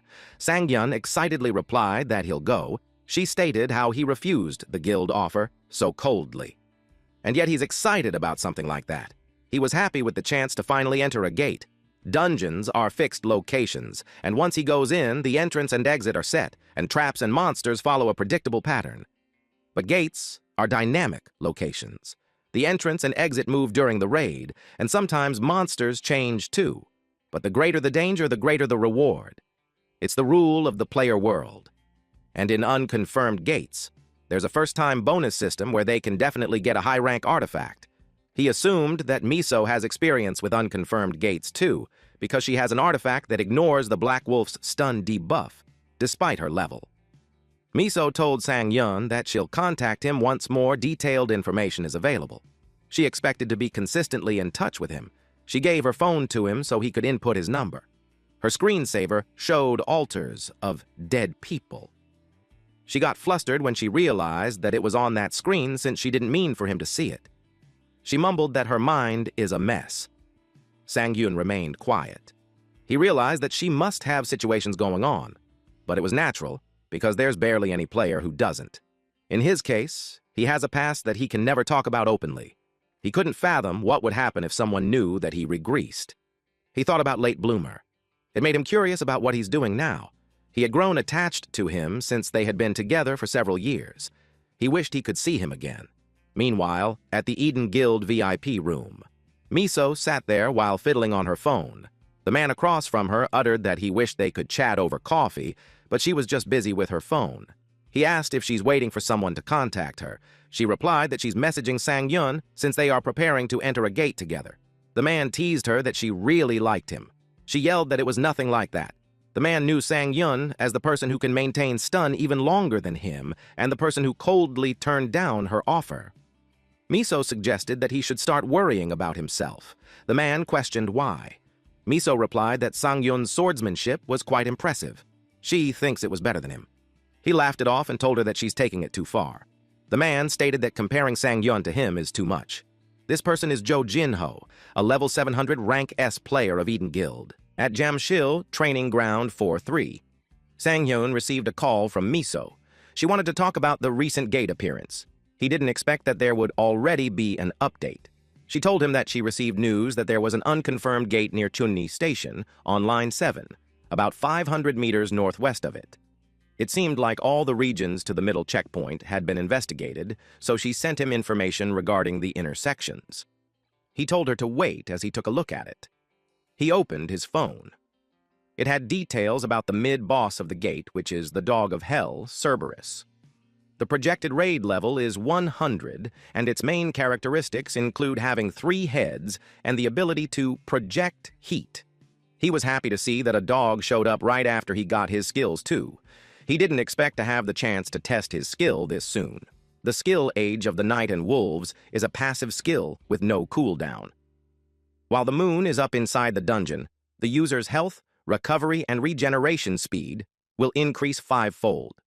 Regardless of whether the moon is up or not, any dog or wolf-like monster will be permanently stunned when faced with the user in possession of the Blue Moonstone. When the moon is up, all dog and wolf-like monsters are unable to attack the user. Sang-hyun thanked Miso for the details and told her that he'll call her soon. The man in front of him teased him for acting that way even though he called him there. Sang-hyun apologized to this man, whom he called Captain. The The man laughed and admitted that he was just joking. The man stated that he should have known he'd be that way since he's considered a celebrity now. He told Daekyung that he's not a celebrity and that he still has a long way to go. Daekyung could tell that he hadn't gotten a call. He was confused about what he's talking about. Daekyung showed him his phone, and it showed that Sang-yeon was on the first page of the Player magazine. He was so surprised. Daekyung laughed at his reaction and encouraged him to take out his phone. He expected it to be flooded with calls already. Sang-yeon's phone kept on ringing. He didn't want to be on the first page of news. He was annoyed that they did that without letting him know. Daekyung teased him that everyone is already contacting him, which implies that he's popular. He replied that he wasn't. He put his phone aside and decided to get on business. Daekyung gave him a bag since he mentioned that before. He gladly accepted it and thanked him for it. Daekyung replied that there's no need to thank him since it's not like he gave it to him for free. It was some of his old artifacts. Daekyung was curious what he needed them for if he could just buy new ones.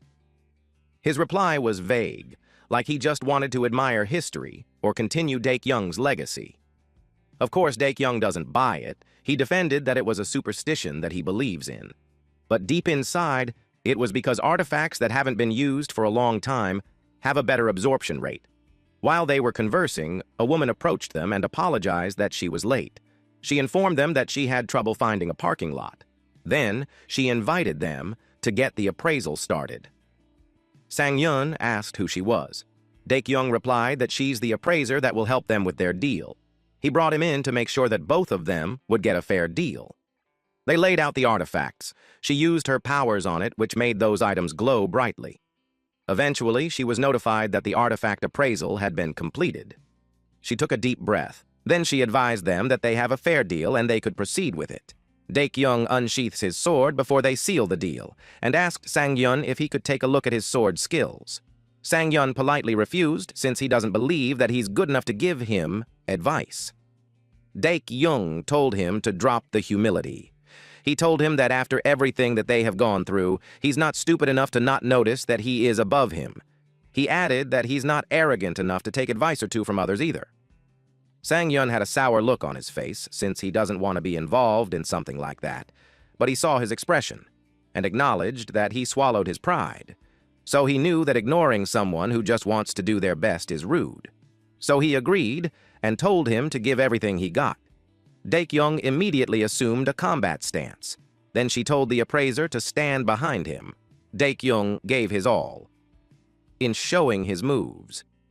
Sang-yeon was impressed that he had gotten stronger since his last dungeon. He could tell that he has been training since then, but he watched him swing his sword. Then he called him. Daekyung thought he was asking him to stop when he still has a lot to show. Sang-yeon asked him if something was wrong with his left arm. He asked him how he knew. Sang-yeon noticed that whenever he swung his right hand, he opened up his left shoulder too quickly. He could tell he was being extra careful with it. Daekyung pouted. He admits that he was right. He revealed that he had trauma when it came to defending his left side. He told him that most of his injuries are from training, and even dungeon scars are all on that side. He was aware of it, but he couldn't fix it. Sang-yeon told him that he could. He told him that things like trauma can be overcome much more easily. He advised him not to hide his shortcomings and find a way to embrace his strengths, like the way he holds his sword and how he breathes. He knew that it would be difficult at first, but it will benefit him in the long run. He taught him to apply pressure on the blade using a specific finger. Daekyung said that it doesn't look easy. Daekyung groaned and complained that it hurt. Sang-yeon replied that he should hold on a little longer. Their interaction made the appraiser blush. She continuously misinterprets the conversation, and it makes her redder. She wondered what was wrong with them.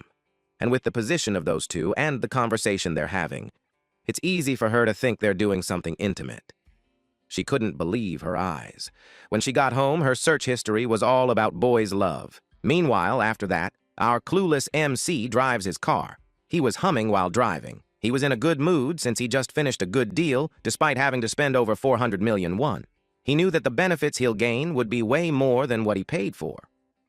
He could tell Daekyung was satisfied with his sword lesson, but he also noticed that the appraiser had this weird look on her face by the time they finished. He hurried home so he could eat the artifacts and see what kind of progress he'll make. He's also excited for the next gate, so he planned to call Miso about it, but he encountered an unexpected situation. Some men stood in his path. He immediately stepped on the brakes. He puts his head out on the window to apologize to them and ask if they're okay. Those men were actually waiting for him. They threatened him to get out of the car. He was confused. The other guy stated that it was those idiots who reacted that way. Out of the blue, a bright light illuminated Sang-hyun's face. It was because the man created flames on his hands and threatened to burn him along with the shitty car. Sang-hyun remembered them. They were Choi Yong-cheol and Cho Seong-ho of the Utopia Guild. Choi Yong-cheol specifically picks on people weaker than him, and Cho Seong-ho was the one who shoots his YouTube videos for him. Thanks to his extreme content, he had a few loyal subscribers that would always watch his videos. But after he crossed the line, he received a life sentence and was forgotten by most. He sighed. In his head, they're a complete excuse for a human being. Yong-cheol, level 100, rank B player, said that he's getting pissed. Seong-hee, level 75, rank C, approaches him. He did want to see his progress with his new artifacts, but the situation annoys him, especially that those punks aren't the opponents that he wanted to test it out on. Yong-cheol saw him get out of the car. He had his sword as he dared them on what they'll do next. Yong-cheol wanted to take his time. He told him that he's the security force in Playertown and a lot of people had been complaining about him. He stated that people mentioned that some fucker kept driving around in a shitty car. In short, those people are pissed with his shitty car in the area. He kicked Sang-hyun's car. Sang-hyun turned pale. Yong-cheol threatened him that if he doesn't want his car to go to waste, he should take his stuff and leave. They were starting to attract attention. People recognized Yong-cheol. But one guy noticed something. He recognized the man who was featured on the Player magazine. They remembered his name. At this point, Sang-hyun was checking the dent on his car. Yong-cheol asked Seong-ho if Sang-hyun was strong. Seong-ho had to do research on his phone. He remembered that it was the kid who went to the quest area with Miso, and there were rumors that he cleared a level 100 quest on his own. Yong-cheol doesn't believe that, since Sang-hyun looked weak to him. Seong-ho replied that Miso was with him, so there's no way she'd let a newbie take the glory. He thought of a title for their next video. It was, "Let's Teach the Newbie Kim Miso Carried a Lesson." He started filming. Yong-cheol told Sang-hyun that he will show him mercy. He invited him into training mode and to have a one-on-one sparring match. And if he wins, he wants him to leave the player town right away. But if Sang-hyun wins, he vows to stay away from him as much as possible. Sang-hyun agreed. Yong-cheol commented that he's a real man after all. But Sang-hyun demanded 500 million and Yong-cheol's wrist to the wager. He told him that if he's scared, then he should get lost. Yong-cheol was about to curse him, but Seong-ho called him. He got annoyed that he was disturbed, but Seong-ho needs to show him something. The chat was flooded with 500 mil. Yong-cheol muttered a curse. Sang-hyun asked him if he's in or if he's scared. Yong-cheol realized that if they went with it, the video won't be monetized since it contains violence and adult content. He took this chance to relieve some stress. They went to the Playertown Building C Plaza. The crowd gathered. Sang-hyun activated his training mode. With that, the players had received a barrier effect. Yong-cheol wagered 500 million won and his wrists and assured Sang-hyun that he keeps his promises. He advised him to get lost while he still can. The training mode has been completely set up so they could already start. Sang-hyun took a deep breath. Yong-cheol told him that they're going to start and he'll be serious. But Sang-hyun called his name. He was surprised that he was already attacked. Sang-hyun told him that he doesn't play around either, and that even if he begs, he won't forgive him. It was broadcasted live. Miso couldn't believe that she saw him there. It made her worry about what was going on. She watched carefully. She recognized Yong-cheol of Utopia Guild. She had heard rumors about him, and he does whatever he wants because his uncle is Utopia's guild master. Her sister asked her if something was wrong. It was because she looked so serious. This woman is Shin Tairi, level 700, a rank S player. She saw the TV. She recognized Sang-hyun, the player who Miso kept trying to recruit. She told her that his name is Sang-hyun, and she's wondering why he's on some scum's live stream. Tairi could tell that his moves are good. Yong-cheol cursed out loud. He called him a cheating bastard and a liar. He created a fireball in his hand. He attacked with it. Sang-yun gripped his sword tightly to deflect it. Yongchol was surprised. Because Sang-yun had cut through the flames, it was followed by a loud explosion. Even Seong-ho was surprised with his ability. Sang-yun was relieved. Finally, ever since he regressed, his body moves the way he wants it to. 3 hours ago, he thanked the appraiser since it was because of her that they ended quickly. The appraiser got embarrassed and replied that it was them who did the hard work. Daik-young suggested that they go for a drink. It was his treat. Sang-hyun declined since he had somewhere to be. Daik-young's jaw dropped. He wondered if it was because he asked too much from him. Sang-hyun explained that he just planned to go somewhere else. He simply accepted that. He thought it was just him and the appraiser, but she told him that she had an important event to attend either. The artifacts were more exciting to Sang-hyun than the alcohol. She hurriedly left. At a quiet park, Sang-hyun stayed there. The system notified him that the absorption rate of the bronze rank equipment has been calculated to be 10%. The time that the artifact was used for will increase the absorption, so the final absorption rate is rated at 90%. The goddess of luck says it's all thanks to her that he was able to enjoy those blessings. He knew that in most cases, he would only be able to obtain a tenth of the original stats. But now he learned that it makes a difference when people start using their equipment. He remembered that he had a question for her. He knew she was a popular constellation, so he asked if she knew a constellation named the Late Bloomer Model Student. She complained that he should only focus on her. She scolded him for paying attention to other constellations. He explained himself, and admitted that the constellation meant something to him. But he also understands if she feels upset about it. She told him to lift his head, and informed him that she will ask for information about the constellation, because she's generous. That made him happy. After that was settled, he decided to enjoy a meal by absorbing those artifacts. The system notified him that the mana synchronization of 5 artifacts had begun. The food served were the top 5 favorite foods of men. He started drooling. The artifacts were used by an older guy, but even so, the food manifested were appealing to young men, and the artifacts have an absorption rate of 90%. It made him excited to see how much stronger he'll be after he cleaned his plates. He couldn't even imagine. In the current training mode, the title Face Off has been activated. He commented that the effects are lacking in strength, but even so, his stats had increased, particularly his strength, which increased to plus 40, plus 70 stamina, plus 40 mana, plus 65 luck, and plus 29 defense. The comment section mocked Yongchol especially now that he's shaking. Sang-hyun noticed his movement. He set out flames towards Sang-hyun. Miso got worried, but Terry assured her that there's nothing to worry about. She knew he'd dodge it. Sang-hyun reminded Yongchol of their deal. He counterattacked, as he looked forward to his 500 million and the wrist. Seong-ho grinned because Sang-hyun fell for their trap. Sang-hyun stepped on something that covered his foot in a bright glow. Yongcheol smiled. He gave him a finger while telling him that he won. Force freezing has been applied to Sang-hyun. Ice covered his body.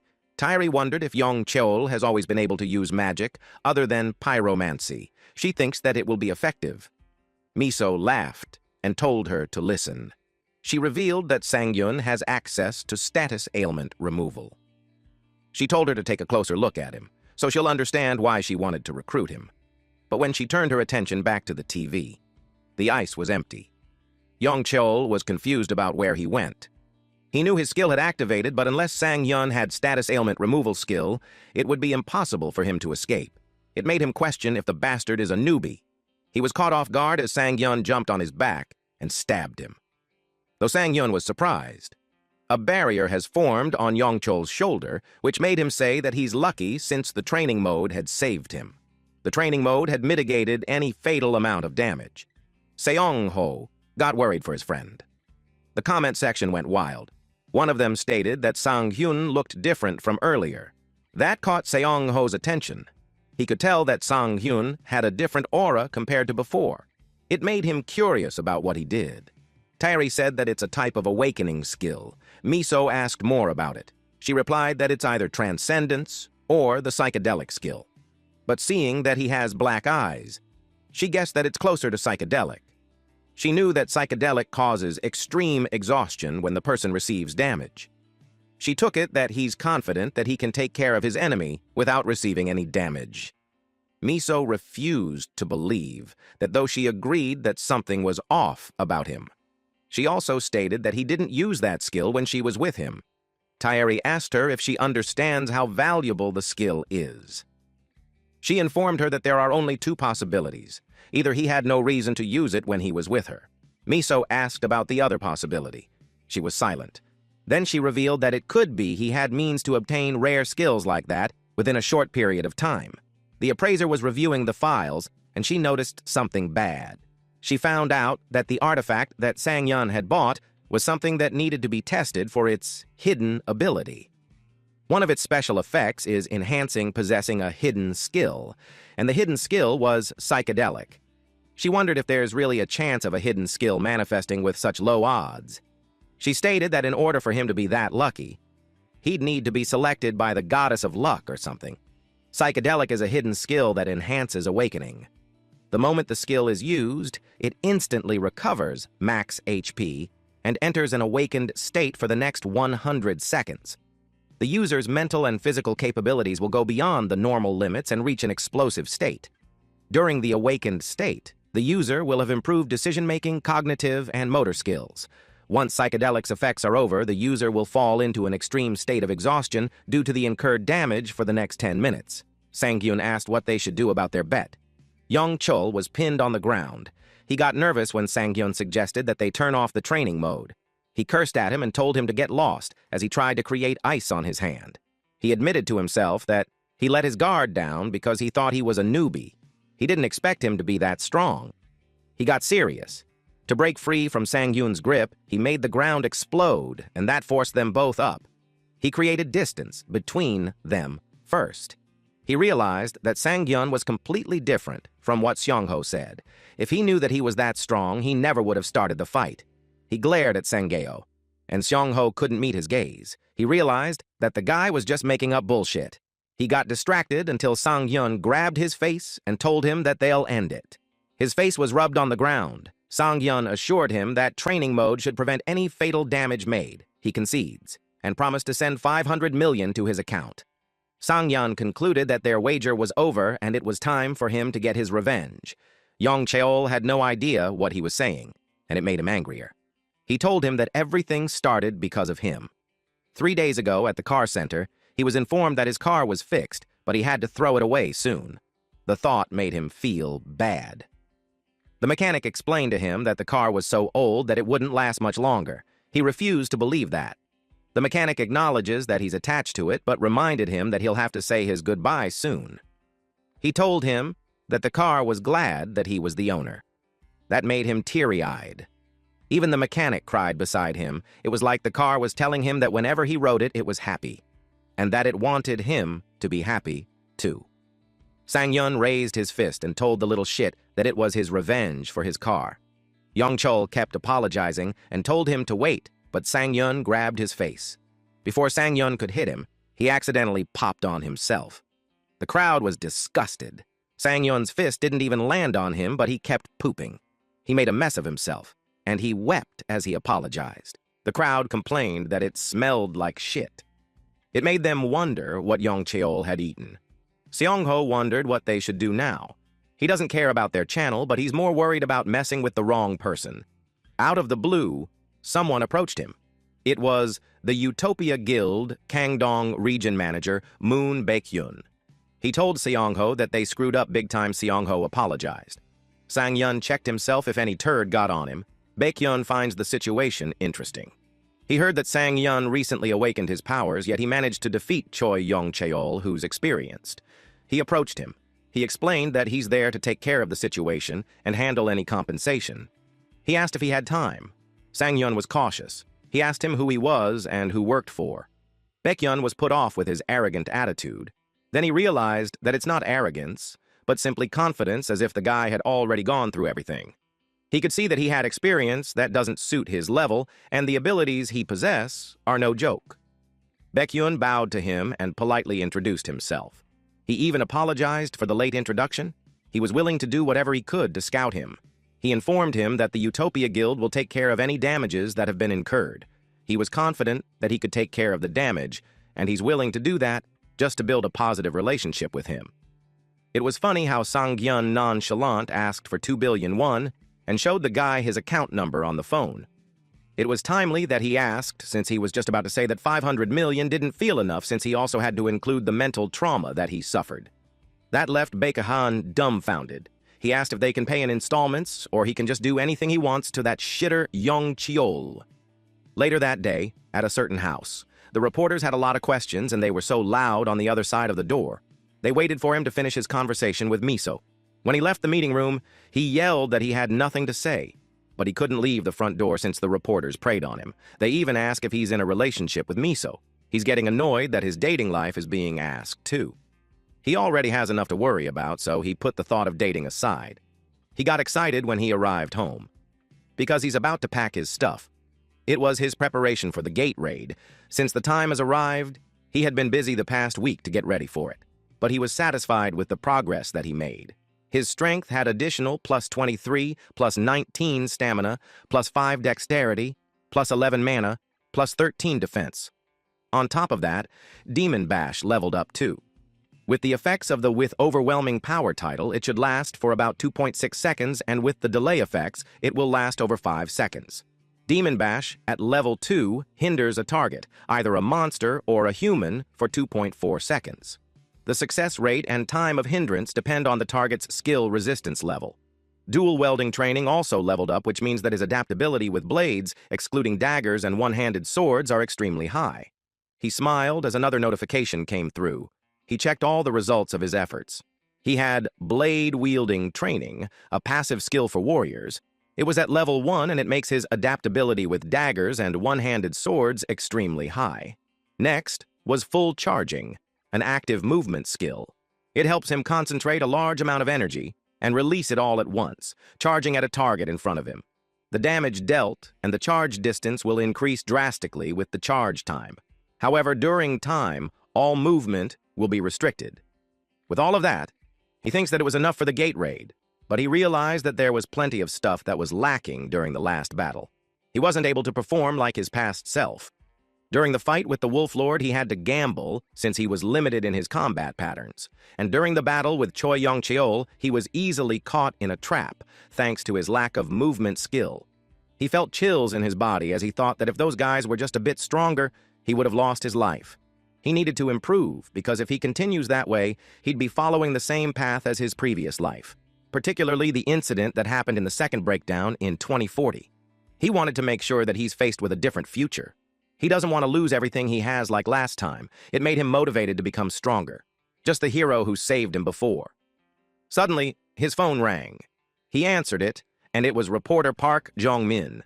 He called him to check if he's still available for the interview that they agreed upon that day. He knew he's fucked. He confirmed it. But in all honesty, he completely forgot about it. The gate raid is at 7 p.m., and the interview is at 2 p.m., and it's already 1:45 on his phone. The reporters who camped outside his home were glad to see him come out, but they got nervous when they felt the ominous energy. He yelled at them to get out of the way. His psychedelic skills have been activated. His physical body has been enhanced, and his speed drastically increased. Jong-min checked the time on his phone. Someone came in, and the staff automatically welcomed this person. It was Sang-hyun. Jong-min called out to him. He already ordered coffee, so he happily invited him to take a seat, but he noticed something was off. He looked haggard and was out of breath. Jong-min asked if he was in a dungeon. He replied, "Not at all." Deep inside, he felt that coming there was harder than being in a dungeon. He apologized for being late. They settled down, and Jong-min started to get into business. He wanted to interview him about the recent events within the quest area. He noticed that he had been going through a lot. Sang-hyun replied that it was nothing big. Jong-min had to tell him that no matter what he thinks, it was a fact that he was still the center of attention for all players. He added that even though people claim that levels and experience mean nothing with the new ranking system, with his sudden appearance and low levels, they are starting to call him a super newbie. Sang-hyun humbly replied that it's nothing like that. Jong-min asked him if he's aware that countless guilds are interested in recruiting him. By that time, Sang-hyun had already received plenty of cold calls. He assumed that he wanted to hear more about the Eden Guild or some other guilds. Jongmin replied that he's talking about the guilds abroad. That blew Sang-hyun's mind away. He admitted that it was news to him, too. He shared that a total of 5 foreign guilds have officially requested the Korean Player Association to run an official identity check request. Most foreign guilds are usually known for scouting players at an early stage to gain an edge, and it's the first time that they have garnered interest for a newbie-level player like him. But he advised him to keep his guard up, because plenty of people had their eyes on him. At Chunui Station, back alleys, gate appearance. Sang-hyun was walking in the alley while a thought was in his mind. He was hoping to work as a one-man guild, but the foreign guild makes him curious. Seeing this great opportunity, it made him question why he had to suffer in the past. Eventually, he met up with Miso. She told him that they have some time until the gate appears. The woman behind her caught his attention. All 3 of them stood under the street light. Miso informed Sang-hyun that her sister kept saying that she wanted to meet him, so she brought her along so they could meet before they head to the gate. She introduced Tairi to him. Then she suggested that they head to a nearby cafe. Terry watched him quietly. Then she shook his hand. Deep inside, Sang-hyun was thinking that he would have known her even if Miso hadn't introduced her. There is not a single player in the country that doesn't know her. She is also known by her alias, Shadow Assassin, and she's one of the greatest players of Korea. Her popularity spans even countries abroad. She's one of the reasons behind the influence that the Eden Guild currently has, and her mere existence is able to shake the guild rankings. Sang-hyun felt that he's in luck of meeting ranked players after he had regressed. Terry asked him for a favor. That came out of nowhere, so it's surprising for him. He asked how he could help her. She replied that it was nothing much. She just wanted the 2 of them to fight. Miso couldn't believe the favor that she's asking from a person that she just met. She argues that she already informed her while they were on their way. Miso couldn't remember anything. She told her that it was when she wanted to recruit Sang-hyun, and she replied that she'll go see if he's worthy. Miso argues that it doesn't count. She apologized to Sang-hyun for her sister's behavior. She explained that she likes to challenge people for fun. Sang-hyun replied that he doesn't mind, and that surprised her. He offered to get straight to it while grabbing his sword. He expressed that it's an honor to have the opportunity to fight against a top-ranked player. Tairi was pleased with his answer, so she confirmed that Miso had an eye for people. She apologized to him for being unprofessional all this time. She suggested trading about 5 moves or so, and he could just tell her when he's ready. Although he knew he didn't stand a chance, he still decided to take advantage of this opportunity to see how much he had grown and what things he had to improve. She only manifested her weapon, and yet she has a completely different aura surrounding her. He decided not to waste any more time. He told her that he's ready. He activated Psychedelic as he planned to go all out from the start. Miso could no longer follow what's going on. Terry replied that she'll make the first move. They were surprised when she warped into nothingness. Sang-hyun was alarmed. He realized that he's an idiot. With his current physical abilities, he knew not to rely on his reaction time to anticipate her attacks. She attacked him with her daggers, and he tried to deflect it using his swords. Sang-hyun gave his all to predict everything. She was amused. She leapt away and told him that his moves are good. She was motivated to put more effort in their fight and was going to show that in the 4 moves that she has left. She moved so fast that she left a trail of light behind. In his head, he described her as a monster, especially when her speed increased more. He thought of a way. Just like what he did in his past life, he completely ignored his sense of sight and read her moves through instinct. He expects this time to be much more difficult. Miso was puzzled, that he closed his eyes even though he knew the gap between him and her sister. It made her think that he's crazy. She thinks that it's completely stupid of him. But our boy then sensed her and found the right time to deflect her attack. She praised his focus since she didn't expect him to block the second strike too. She told him that most swordsmen fail to reach that level of focus because they would need experience to back it up. Sang-hyun's first thought was, she knows? She continued to express that it felt like she's facing a veteran player. Sang-hyun decided to keep quiet on that. She had 3 moves left, but before she attacked, Sang-hyun asked for a favor too. She allowed it. Then he suggested that they skip 3 moves and finish it with her going all out. That caught her off guard. He admitted that he's being arrogant, but he feels that he'll never have a chance like that again. He requested for one last strike. In his head, if he doesn't experience what she's truly capable of, it will continue to haunt him during training. Miso told Taeri not to listen to her. She panicked when Taeri agreed to his request. She admitted that she can't give her 100% to it, especially when the training mode isn't on. Instead, she'll show him what she's capable of at full speed. Skills are much harder to control, so she can't just risk using it on people like that. He replied that it was more than enough. He thinks that if he could keep up with her at full speed, it's a success. He set his mindset to think of the fight as a real deal, and that if he fails, he'll die. She charged towards him. He was overwhelmed since he didn't even have the time to prepare. He took a mental note to always be ready, and rather than just swinging the blade, he attacked the space before she even gets to him. Taeri was surprised that she was almost hit. She immediately activated the shadow illusion. He was taken aback on what she did. Then she gently hit his face with the handle of her sword. She asked if he's okay. He replied that he's fine. But internally, he was under the impression that she's not going to use a skill. Sangyun complained that his head hurts. He wondered if his nose was broken. Taeri extended a hand to him. She admitted that she didn't mean to use a skill on him, and she did that out of reflex. She asked if he's okay. He accepted her hand. Then he told her that he'll be fine. He thanked her for taking him seriously. She replied that it was her pleasure. But she told him that next time, it would be great if they could have a serious conversation. He agreed to that any time. While they were having that casual conversation, Miso stared at their shaking hands. She pulled Taeri's arm and told her that it was time to start the raid. And she told her to write everything that had happened and submit a report. Taeri said goodbye to them and wished them luck on the raid. Miso told her to get home safely. Sangyun, whether he likes it or not, lost for the first time since he regressed. He knew that if Taeri went all out from the start, he wouldn't stand a chance.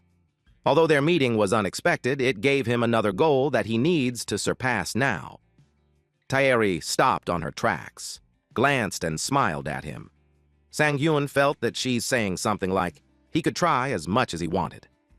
Later that day, they gathered at the Chunui station, unidentified gate number 727.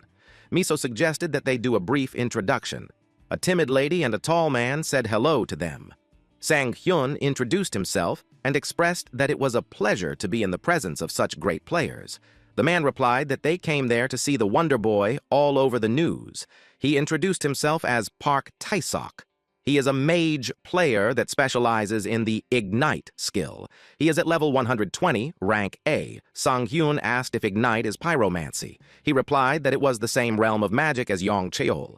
But he demonstrated his blue fire and told them that since he focused most of his player time conjuring flames, his flames are much stronger than Yong Cheol. He added that he's only at blue flame stage and still has a long way to go. Sang-hyun replied that he's amazing as it is. He was thinking how he made the right decision to concentrate on one thing until he reached a certain level. The reason why he easily dealt with Yong Cheol was because rather than focusing on one specific skill, he invested his time into a variety of different fields. Then, Miso introduced the woman. She was Kang Jo-hee, a space wielder. Basically, a mage that specializes in space connection skills. She was timid and shy. She is at level 10 and an A-rank player. Since Taesok showed her powers, she also did the same. But they tried to stop her. But they failed. As a result, a strong wind blew. Miso scolded her. Sang-hyun wondered what that wind was because it was completely different from what a space wielder can do. A portal opened in front of him. Jo-hee closed the portal after that. She bowed to him while telling him that it was nice to meet him. Sang-hyun extended his hand to her. After meeting the team members, he realized that he was right in trusting Miso. She completed the perfect combination for a team. There was him, a swordsman at close range, Miso for long-distance combat, Taesok to cover any firepower that they might be missing, and Jo-hee to help them escape whenever required. Excluding the fact that they don't have a healer, it was a perfect team. And the most important part, the chemistry was amazing. He could tell that it isn't their first time working together. Things like that matter especially when it comes to surviving. Back then, he had experienced that too. A bittersweet expression was shown on his face upon remembering them. It made Miso ask if he's okay. She inquired if he got injured while he was fighting her sister. He replied that he's fine and was just thinking about something else. He decided to put his worries aside. He suggested that they enter the gate now, with a thought that he'd focus on the present rather than the past. They arrived at the other side of the gate, Frost Hell. It was a snowy place. He thanked Taesok, because if it wasn't for his buff, they would all be frozen solid. Taesok used Blessing of Flames, which increased resistance against cold. Miso expressed that the weather wasn't like that the last time they were there. Then she noticed that Sang-yeon had another weapon other than the long sword. She asked why he didn't use it last time. He replied that he got it recently since had a feeling that he might need it in case the battles were much more mobility-heavy. That made Miso ask if he's skilled with a variety of weapons since swordsmen usually focus on one thing. He replied that he put some effort into it. Deep inside, he's finding it hard to give an excuse. It was one disadvantage of his rare skill. Then Miso called Jo-hee to tell her to do Plan C because of the Cyclops. Jo-hee agreed to it. The Cyclops growled loudly. Then it attacked and smashed the ground. Miso and Sang-yeon went behind it. They appeared from the portal that Jo-hee made. Miso waited for Sang-yeon's reply. He told her to watch his back. The Cyclops noticed them. Sang-yeon didn't expect it to move. It made a loud noise. Miso called Taesuk. He replied that he's on it. She released her arrow while Sang-yeon charged ahead. The Cyclops saw it approaching its eyes. It was blinded right in time as Sang-yeon closed the distance. He hit it, causing it to groan loudly. Then blood splurts out from the cuts all over its body. Our boy called for Jo-hee. Jo-hee responded with her skill. The Cyclops sets its eyes on Sang-yeon. It was about to grab him. When its hand collided with the ground, debris flew everywhere. A sword was left near where its hand was. The Cyclops smiled, thinking that it got Sang-yeon. But to its surprise, Sang-yeon appeared behind it.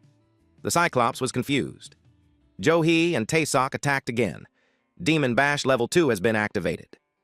Sang-yeon grinned. Then he cuts off its head. Jo-hee and Taesok were left dumbfounded. Sang-yeon landed safely on the ground. They asked him what he just did. They thought that a single strike wouldn't be enough to kill it. Sang-yeon apologized. They replied that he doesn't need to apologize. It's just that they were surprised. Miso pointed out that she had informed them before, and shared that she had the same reaction. She also believes that it won't be the last that he'll surprise them. She was certain that he hadn't shown them everything yet. He let out a nervous laugh. Deep inside, he could feel the pressure, and the way she said it makes him want to show his stuff. Putting that thought aside. Despite it being their first raid, he could tell that their teamwork was pretty good.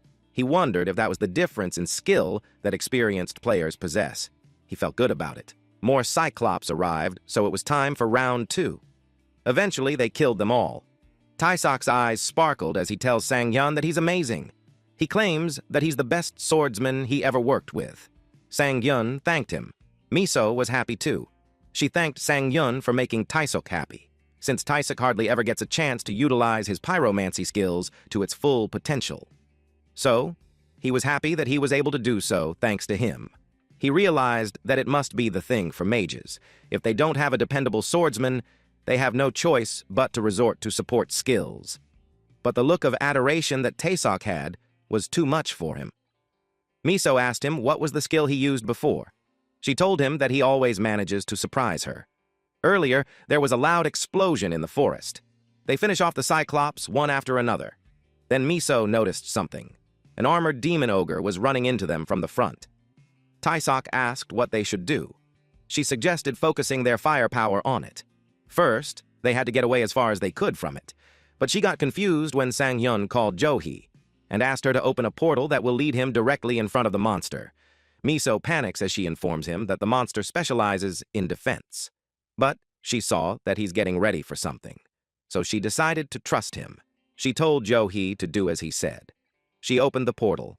Sang-yeon activated full charging, where it concentrates a large amount of energy and releases it all at once, charging at a target in front of him. The damage dealt and the charging distance will increase drastically with the charge time. However, during this time, all movement will be restricted. He passes through the portal at full speed. The monster was surprised when he appeared. It was just about to growl, but our boy had already slashed it in half. When they saw him, their jaws dropped. They couldn't believe that it's really happening. Miso expressed that she hasn't seen a movement skill with that much power before. He replied that since he has a team that he could trust, he just thought of using it aggressively. Johi told them to be quiet. She told them that they had arrived. They lay low on the ground as they take a look at the creature under the cliff. The middle boss, Cerberus of the Frost Hell, was asleep. It was a relief for them since they will still have time to plan out their move. Johi suggested that she'll open a portal in advance since they don't have enough information about it. Taisok suggested that they start with him raining fire on it. Meanwhile, Sang-yun was pleased that he finally found his punching bag. He activated the skill Age of the Night and Wolves. While the moon is up inside the dungeon, the user's health, recovery, and regeneration speed will increase 5-fold. Regardless of whether the moon is up or not, any dog or wolf-like monster will be permanently stunned when faced with the user in possession of the blue moonstone. When the moon is up, all dog and wolf-like monsters are unable to attack the user. Miso suggested that they go with Plan F. They got confused when Sang-yun stood up, and he had this excited expression on his face. They knew that face, and it worried them. Taisok asked if he had a plan in mind. He told them that they can stay back and watch him. They requested him to explain, but he doesn't have enough time to explain all the details. In order for the effects of the Age of the Night and Wolves to be active, the moon needs to be in full vision. Even if the smallest of clouds were to cover the moon, the effects of it would be halved. He just left without saying anything. He felt sorry, though. When he landed on the ground, Cerberus noticed him. Sang-yun moved on his own since asking for forgiveness is faster than asking for permission. The three heads growled. Miso told them to get ready to give him cover fire, but Yohei noticed something was off. The Cerberus didn't move. Miso watched it and agreed. It made her wonder if it was just staying on guard, but back then it tried to attack them the moment it saw them during their research. Cerberus growled. They noticed it move. Johi told them that they need to help him, but Miso could tell that it doesn't look like it's trying to attack. She saw its tail wag, and it seemed like it was willing to obey him. The system notified that Cerberus of Frost Hell recognizes him as a higher-ranked being. It entered total obedience soon enough. Sang-yun didn't expect that it would be that easy. He decided to end things quickly. The system congratulated him for defeating the middle boss. He admits that it felt wrong killing something that was willing to obey him. He obtained the C-rank title, Reduction. His chosen skill's cutoff will be cut in half. He used it on the recovery skill. Recovery's cooldown was reduced 30 seconds from 60 seconds. With it, he is able to undo all status ailments that are currently active on him. Miso told him to wait. He asked if there was something wrong. Then suddenly, a bright blue crystal appeared. He panics as he realizes that he never told them about his skill. Since he had always been a solo player, it never hit him to do that. He got worried that she might ask for ownership. He wished so hard that she wouldn't take it. But Miso told him that since he defeated it on his own, he can take the loot. He was about to say it was a relief, but he corrected himself immediately and just thanked her. He asked if she had spoken about it with the others. With their expressions, there was no need for it. They looked at him with adoration. He laughed nervously as he thanked them. He took a mental note to utilize his skills without getting caught. Unexpectedly, Miso told him that they will leave so he can do his thing. He was confused. Miso replied that whenever he gets an artifact, he always does something. He asked her if she knew. She admitted that she had known about it for a long time. It was right after they cleared the quest area. When she was about to leave, she wondered what he was doing there by himself, so she turned around. And that's where she learned his secret. He felt cornered, since a unique skill of a player is like their lifeline, and he just got exposed. He was about to say something when Miso cuts him off, saying that he's one of those players that has weird rituals. She knew that there are players like that once in a while. He was dumbfounded. She told him not to worry about them and just enjoy himself. She empathized that if she were in his shoes, she would want to hide a secret like that too. Johi asked her if Sang-yun really does that. Miso replied, "Yes, that's why they have to give him privacy." The look on Sang-yun's face was hilarious. There was a huge misunderstanding, but having his secret exposed would have been worse. He decided to go ahead and eat. Heart of Ice is a gold artifact and a support equipment. Its special effect is freezing. It adds +10 evasion and +10 defense. The extreme cold that imitates the cruel winter cold is said to be held within the heart, ready to freeze the world. Meanwhile, the whole place turned gloomy. Jo-hee created the last portal. Miso praised her for her hard work. Sang-hyun agreed that it's all thanks to Jo-hee. She asked if it was really fine, because even if they collect all the dead ogre bodies from before, she doubts that the boss monster will really come and eat them. Sang-hyun assured her that the boss will do anything for food. She asked him how he knew about it. He was speechless. Then he shifted the attention by requesting Taesok to light a fire to lure the boss monster. Miso could definitely tell that he dodged the question. The fire was lit, and they waited in hiding. 20 minutes have passed, so they are expecting it to come any time now. Then suddenly they heard a monster growling. The boss monster had arrived. Everyone got ready to fight. It was the final boss, Grizzly Big Bear of the Cold. Miso watched from the edge of the cliff. She acknowledges that they have been able to do raids successfully thanks to Sang-hyun. However, looking at Sang-hyun in front of the large boss monster, and he looked exhausted, seemed like a really dangerous situation. A few minutes ago, Miso couldn't believe what he just said. She asked him what he meant when he said that he'll be a bait. He replied that there's no choice, since it was the fastest and safest way for her team to do the raid. He explained that most giant monsters have a similar characteristic that activates when their health reaches a certain point. They enter the so-called gluttony state. A monster that enters the gluttony state has its body strengthened and becomes significantly more violent. It takes on the trait of devouring everything around it. That's why they stacked up the ogre's corpses. He considered poisoning its food. That's why they have Jo-hee stack up the ogre's corpses, using her portals. And they prepared juniper wood, which acts as a strong sedative effect with its feed. But there's one problem. Lowering the health enough to activate gluttony. He told them that he'll create a comfortable situation for them to deal damage. He asked them to believe in him. But he realized that was bullshit. He was just one step away from going to the afterlife just now. It made him feel bad, because he thought that he had grown already. He thought that he could take on this level of attacks by now. But it was stupidly strong. He questioned if his strength wasn't enough. He knew that if it continued, he might really die. He focused on dodging every attack from then on. Debris flew everywhere. He jumped high so he could evade its attack. He was up in the air when the boss monster glared at him. It had a fast reaction time. He now questioned if jumping was a bad idea because he's about to fall into its mouth. Miso released some arrows. That surprised the boss monster. He glanced at her. Miso told him it was time. The support from her made him smile. It was thanks to her that he's still alive. He prepared to counterattack. The bear saw him coming. He activated full charging and slashed the bear all around. The grizzly big bear had been inflicted with freezing for 1 second due to the effect of full charging. He was glad that it worked. The freezing came from the Heart of Ice, and he combined it with full charging. He was in doubt because of its status resistance, so he couldn't believe that it really worked. He targeted the bear's leg and stabbed it. The bear groaned loudly from the pain. He used the Demon Bash Level 2 skill. Miso called Taesok, and he replied that he already knew.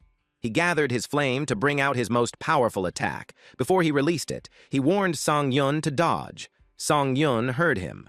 Taesok unleashed the skill called Blue Flame Flamingo. The bear lost his footing when it hit. The firepower exceeded Sang-hyun's expectations. He believed that they had succeeded in bringing its health down. The energy of the grizzly big bear eventually changed. It groaned loudly. Sang-hyun was happy that the damage was enough. The grizzly big bear has entered the gluttony state like they have planned. Miso saw his expression. The grizzly big bear proceeded to eat everything in its surroundings.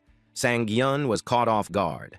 He got overwhelmed when the grizzly big bear changed and looked so evil. He trusted Jo-hee to do her turn, but he doubted if he could hold out. Taesok's jaw dropped upon seeing the bear.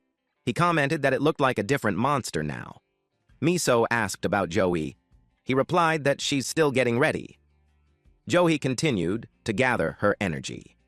As she chanted her spell, Miso was worried that she'll not make it on time.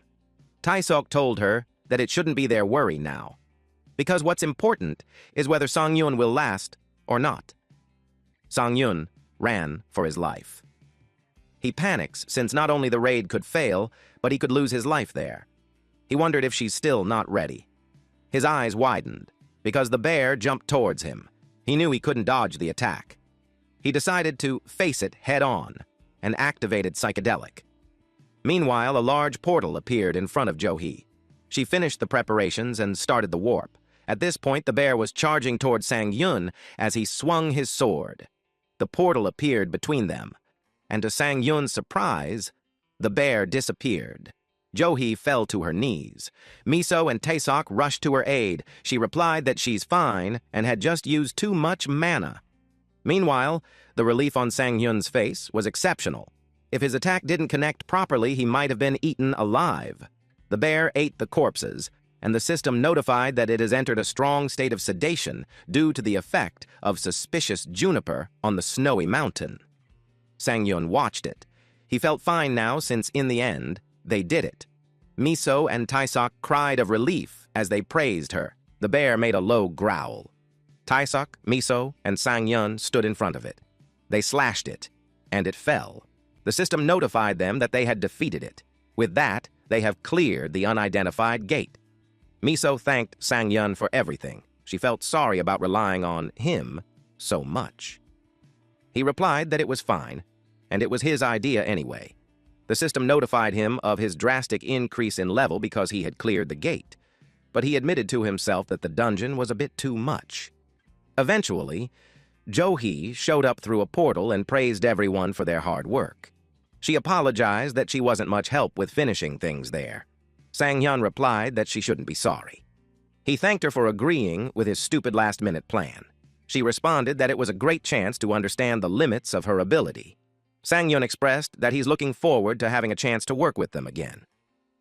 He was really thankful for all of them as they all followed his reckless requests. But he also knew that he would have pushed them had they not come with him. In the gate raids that he did in the past, they are always met with a tragic end. Most of the gates with good rewards had a survival rate of 90%. Since most teams were composed of non-amateur members, the survival rate was pretty high. There was a time when he was badly injured, and a colleague helped him up. But when he glanced on his side, there lies the body of another colleague. The 10% chance of death always found its way to them. He knew it was just a coincidence that he wasn't at the receiving end. He learned that the job of being a hero is always done in the face of death. Although growing stronger is important, he has set another goal for this life. And that thought made him smile.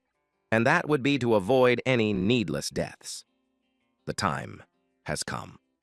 They all anticipated the loot for their hard work. A bright orb burns in front of them. It was the final reward of the gate. It was considered as the first clear bonus. Upon reaching this stage, each of them will gain an appropriate reward. When he was about to reach the reward, the goddess of luck grabbed his hand. She urges him to watch as she shows her the truth behind her powers. It made him smile. Her statement made him excited to see what awaits him. The system notified him that he has a unique rank artifact. His eyes widened and his jaw dropped at the sight of the unique items before him. He knew then he'd made the right choice. Unique. Rank carries was clearly on a whole different level. The goddess of luck grinned as if she knew that more was coming. The system stated that thanks to the goddess of luck's authority, a hidden effect reserved for artifacts greater than unique rank has been unlocked.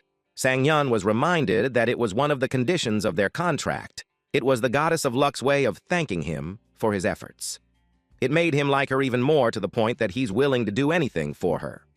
After that, Sang-yun checked his surroundings and saw that everyone was busy with their rewards. So he decided to pick his own artifact. He didn't have to think twice. The form of his chosen artifact came to life. It's an artifact that has always been on his mind. It was the Great Sword of Fighting Spirit. It is a two-handed weapon in the form of a great sword, classified as a unique artifact. Its stats were plus 500, strength plus 500, agility plus 50, with a hidden effect called knockback bust. That great sword represented the fighting spirit of any great warrior. hiding not only great strength, but blessings of the wind. From the blessing of the wind given by the god of fighting spirit, the aura created by the blade will give the user a 10% increased recovery rate. As he expected, it has some crazy stats to suit its reputation as a unique artifact. He gripped it tightly and tries to swing it. He was shocked when it shattered the ground. The sword was too heavy for him. He questioned what happened to Lighten. He checked and saw that it was passively active with no cool time. Due to the effects of the Devour Artifacts skill, all skills lose their mana consumption effects. As a penalty, the effects of Lighten are halved. With that, all equipped artifacts will feel like 100 kilograms. He read it carefully, and when he read the weight, he couldn't help but feel annoyed and scammed. He didn't know that there was a condition like that. His loud voice caught Miso's attention. Then he saw everyone's faces. They were all happily holding the great rewards. Miso replied that they all got the artifacts that suits their class, all thanks to him. He replied that he didn't do anything. Miso insists that it was him, and shared that they had a conversation. They think that it's only appropriate to give him the carcass of the boss and drops like magic stones to him. He got flustered and replied that there's no need for that. Johi imposes that they should settle things, and it's the conclusion they came to when they calculated everything. They were surprised when he dropped his head and his hand covered his eyes.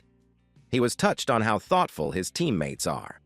The boss's carcass has an estimated price of 60 million. With everything combined, it would be around 150 million. Sangyan hid his devious grin behind his hand. He wanted to laugh, but he stopped himself. After that, they exited the Frost Hell. Miso invited him to celebrate, but he replied that to do it next time. It was because he wanted to check how much everything is worth. They all went their own ways after saying goodbye. Then Miso remembered something. She asked if she could call him whenever she wanted. He wanted to reply, "Who do you think you are?" But he couldn't say it. So he just agreed to it. It made her feel good. With a flushed cheeks, she told him that she'll see him again soon. Her expression made Sangyun's eyes widened. He never thought he'd see her make a face like that. Meanwhile, Taisok and Johi were embarrassed because it felt like they were intruding on something. Sangyun was thinking that it was sweet of her. It made him realize that it has been a while since he heard someone talk to him in such a manner. At Chunu Station Gate back alley, he absorbed the faded greatsword. With that, he had met the conditions for Lighten, and the effect has been reactivated. As he expected, since the faded greatsword didn't have bonus stats, he didn't get much from absorbing it. But since the food was grilled mackerel kimbap, which was his favorite, he was happy. Now everything has been cleaned up. He proceeded in checking what he accomplished so far. His stat screen showed that he's at level 51 with titles Clever Hunter and 8 others.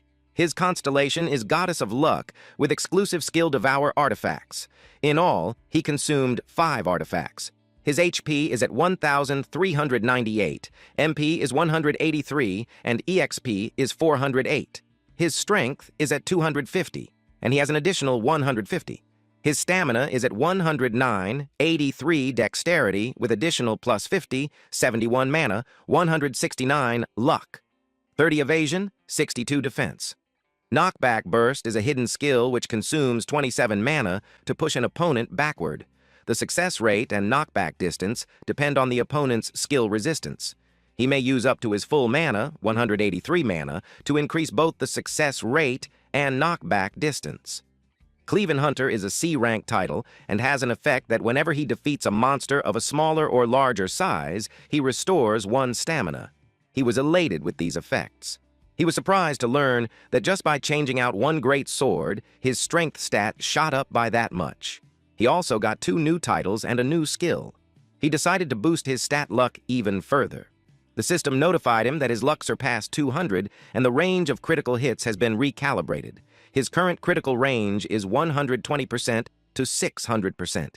A 600% max crit means that he can hit 6 times harder. He couldn't believe that he made it this far faster than he did in his past life. What took Daikyan years to reach level 50, he did it in 15 days. He was motivated to keep pushing on that phase.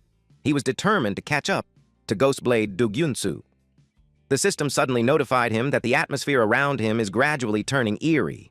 All this happened while he was thinking of getting his revenge on Taeri soon.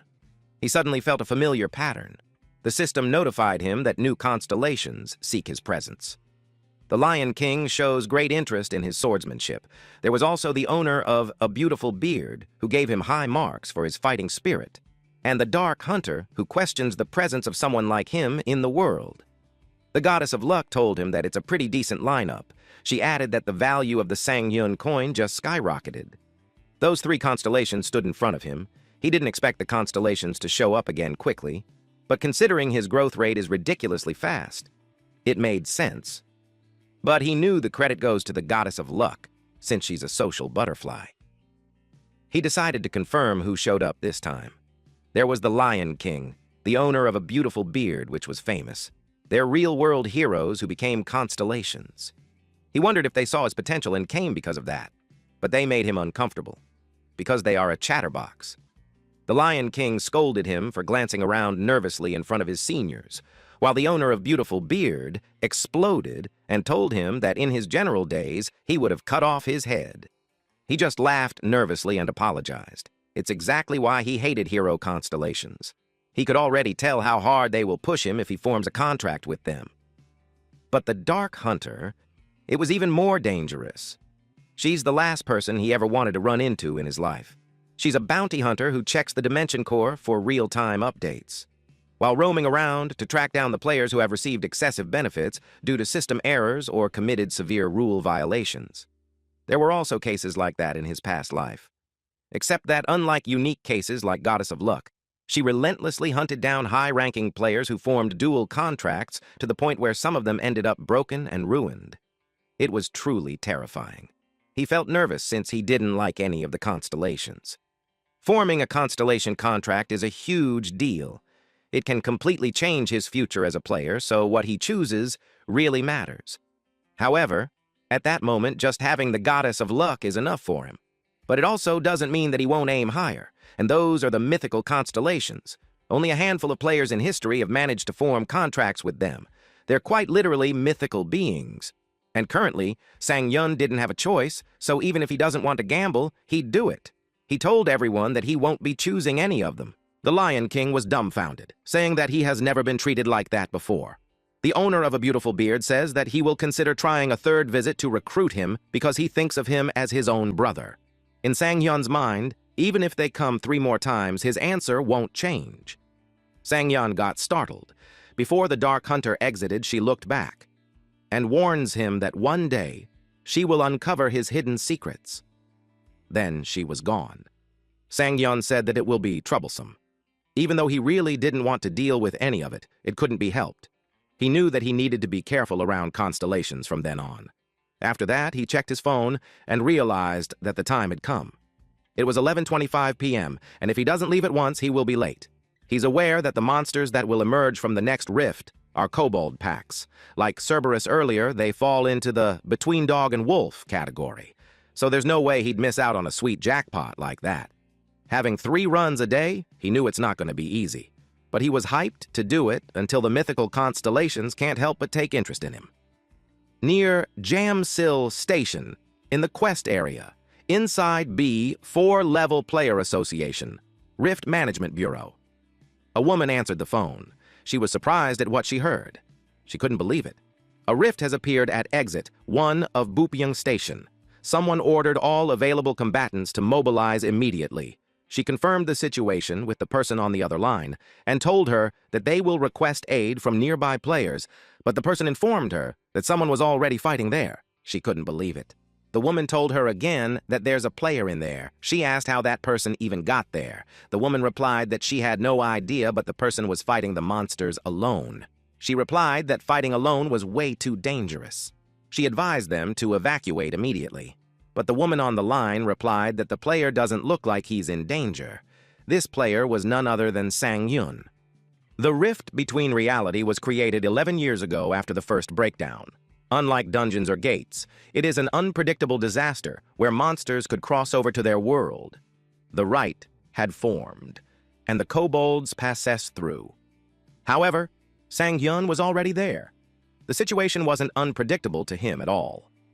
10 minutes ago, he exited the station and he was already expecting. When he turned to the side, he already saw it. a rift formed. He was aware that the rift had begun from there. There was a particular reason why he remembered it so clearly, because the rift was truly a tragedy. It caused countless civilian casualties. But since he's already there, he won't let it happen. He told himself that it was good that he regressed.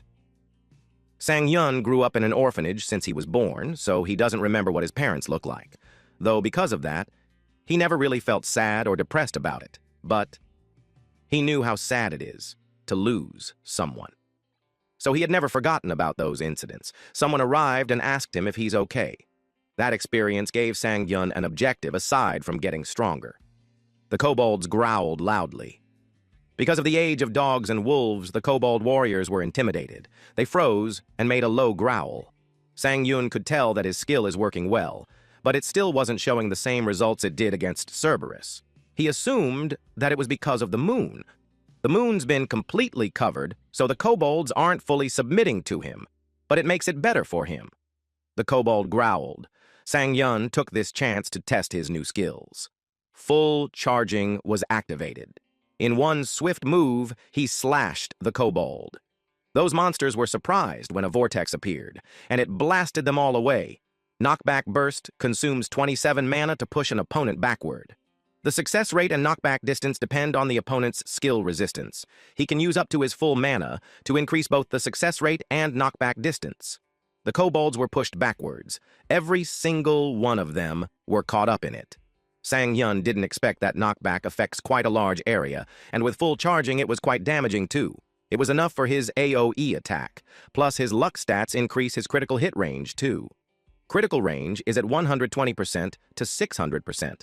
But seeing that those kobolds didn't die in one blow, it wasn't much of a lethal strike, so he attacked again with the intention of causing maximum damage.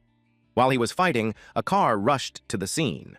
2 men arrived. The civilians in hiding noticed them. They introduced themselves as from the Player Association, and they looked for the caller.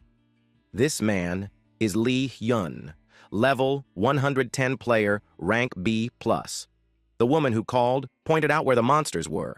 While he was talking to her, his colleague caught his attention. The man named Lee Jung, level 90 player rank B, suggested that he check out the situation first. They were shocked at what they saw. A large kobold attacked Sang-yun.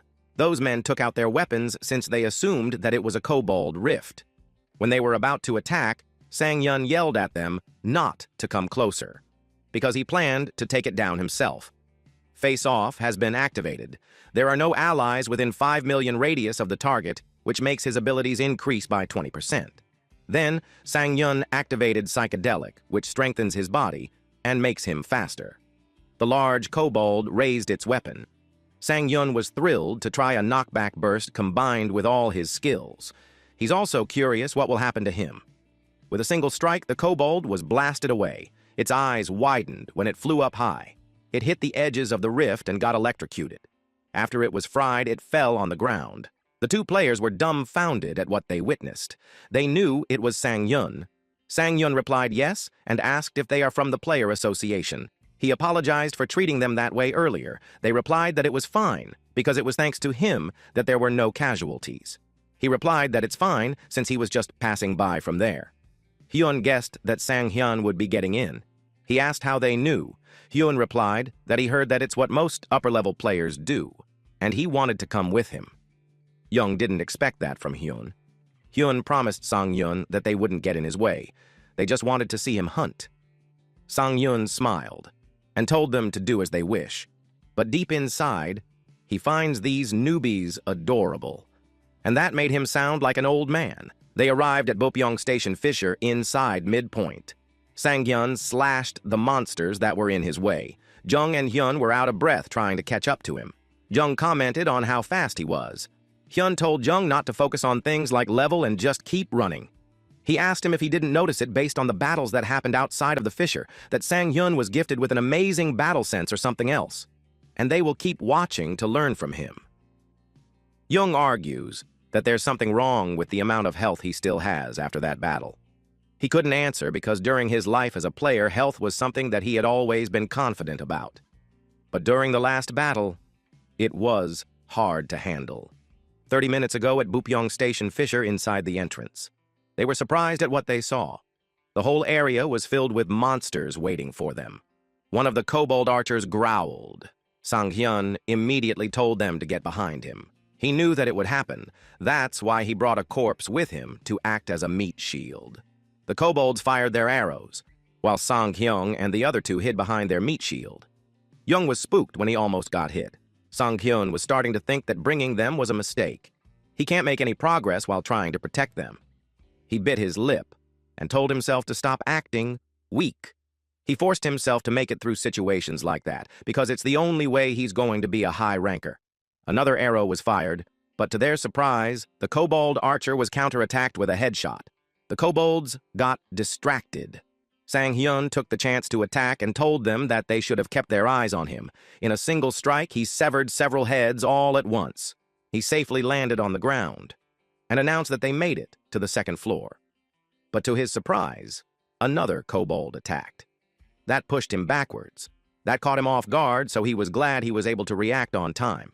Had he let his guard down, he'll be in pieces by now. That kobold is called a kobold champion. No one would have guessed that such a strong monster would be waiting on the second floor. It let out a low growl, which made Sang-hyun alarmed, because it was charging again.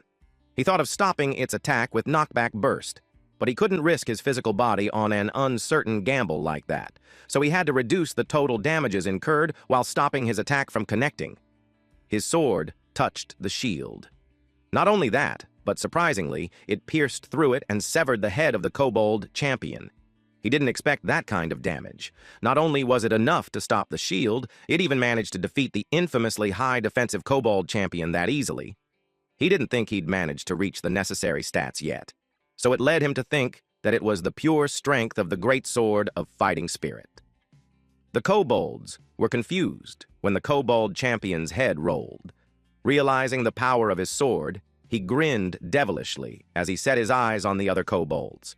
The loud roar caught Young and Hyun's attention. After a while, the chopped bodies scattered on the second floor. An artifact appeared. It was the shoes of rapid movement. It is a pair of boots that contains the urge of an assassin who wants to be fast. It contains a blessing from the Earth Spirit, which allows the user to be 3 times faster on unworked grounds. In all other situations, the user will gain speed 2 times faster than normal. Sang-hyun wore it while expressing that it came at the right time. Kobolds are more possessive than goblins, so they usually carry artifacts. The shoes fit him well. He was glad that it fit him perfectly. Though it was funny, he wished not to contract any athlete's foot, but with it, the raid should be much easier. And on top of that, Young and Hyun were also able to hold their ground. They finished off the kobolds at the first level.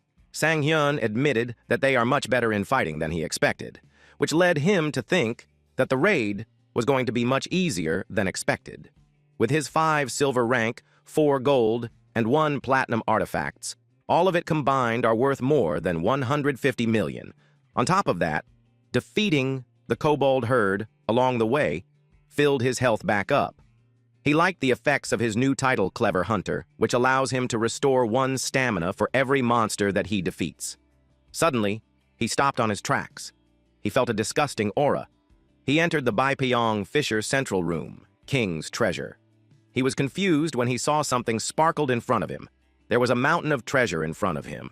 He felt bad about saying it, but he thought of just grabbing everything and retiring after. He was blinded with the treasures that he could just forget about growth and goals and just do whatever he wants with those treasures. Unbeknownst to him, someone was lurking in the shadows. Someone fired a crossbow. It made the treasure scatter. Sang-hyun evaded that sneak attack and immediately counterattacked. The kobold growled. Sang-hyun expressed that he's getting tired of this same pattern. When he tried to slash it away, the kobold jumped. He didn't expect that it could dodge at that range. He sensed that it was like the kobold lured him in on purpose.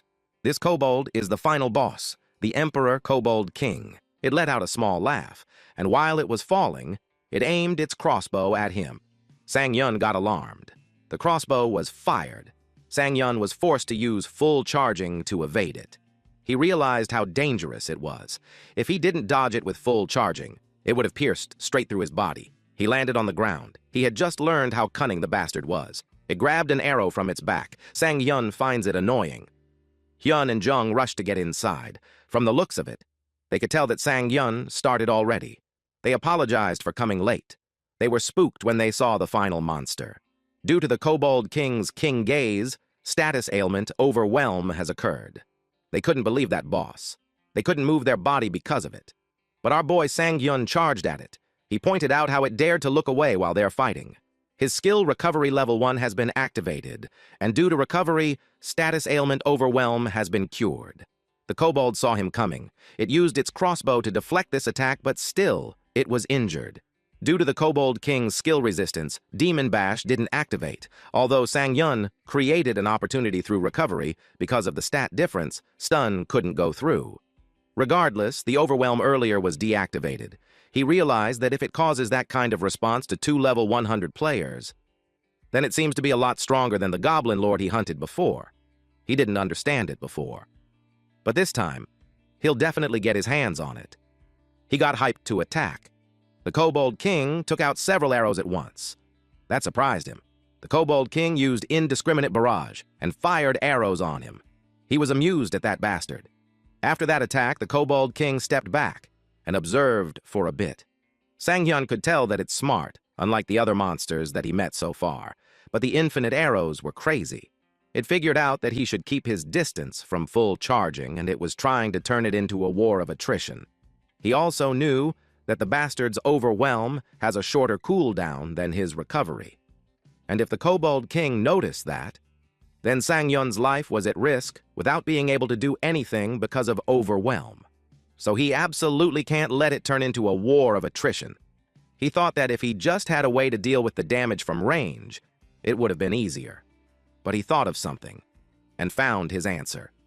Young asked Hyung if he's all right. Hyun replied yes, and expressed that he had never been afflicted with that kind of status condition before, so he was taken aback. They watched the fight in front of them. Young commented that it's surprising how Sang-yun is holding his ground. It made them wonder if he has healing abilities. Hyun replied that it wasn't impossible for him to have 1 or 2 of them, but deep inside, he couldn't shake his anxiety. Then he saw it. The arrows are guiding Sang-yun deeper. He regretted not noticing earlier. Instantly, he informed Sang-yun that it was a trap. Meanwhile, Sang-yun was taunting the Kobold King if it was done shooting. He landed on the treasures and sank. The Kobold King grinned, and it aimed the crossbow at him and released an attack. Sang-yun saw it coming, but he couldn't move, so it hit him in his torso.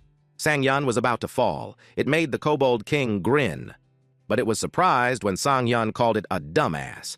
He told it that it's not the only one with tricks. The system informed Sang-yun that due to the effect of sacrifice, the incoming attack was nullified, and his HP has been restored.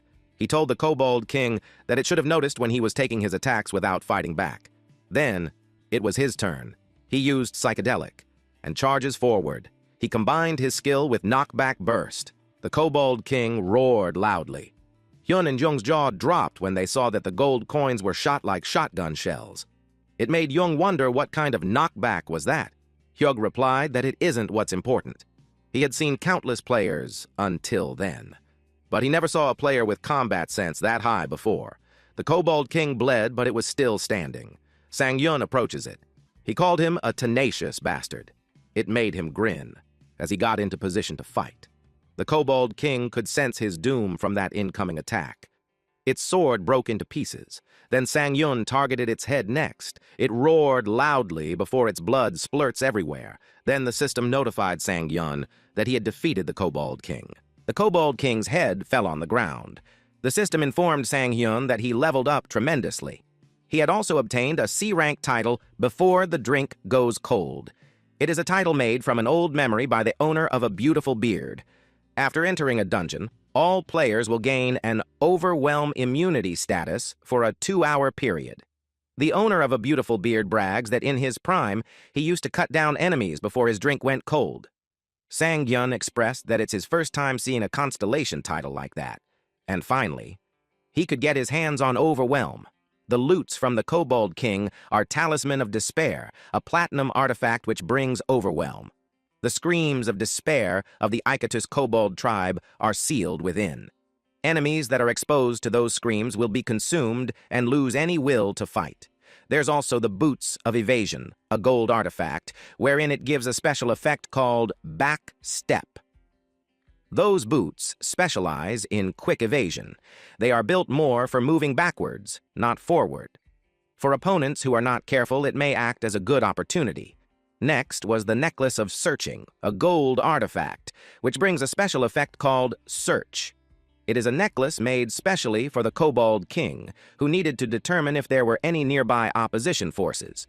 The necklace allows the user to mark any enemies located within 100-meter radius with a red mark.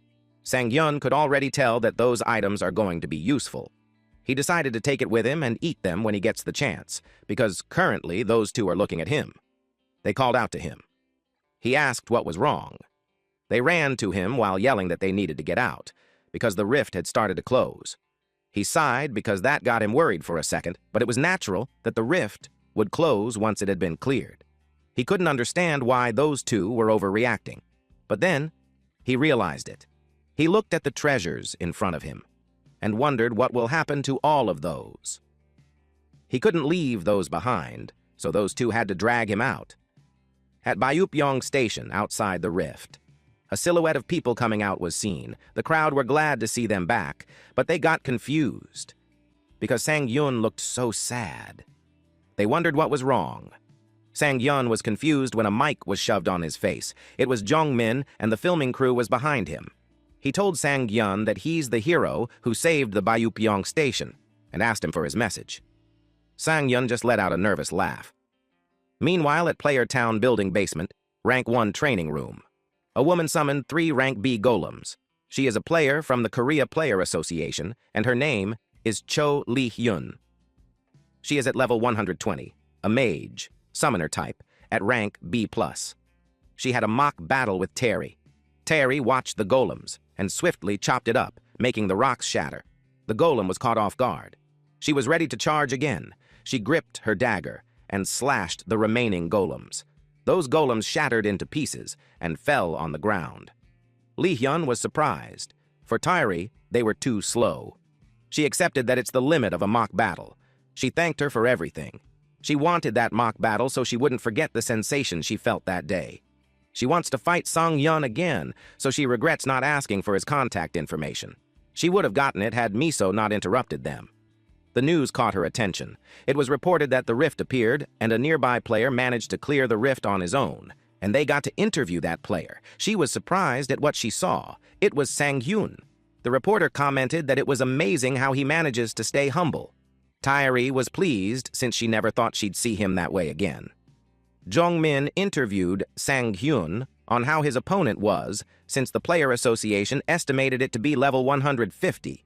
He was underleveled compared to it, so they assumed it was difficult to defeat it on his own.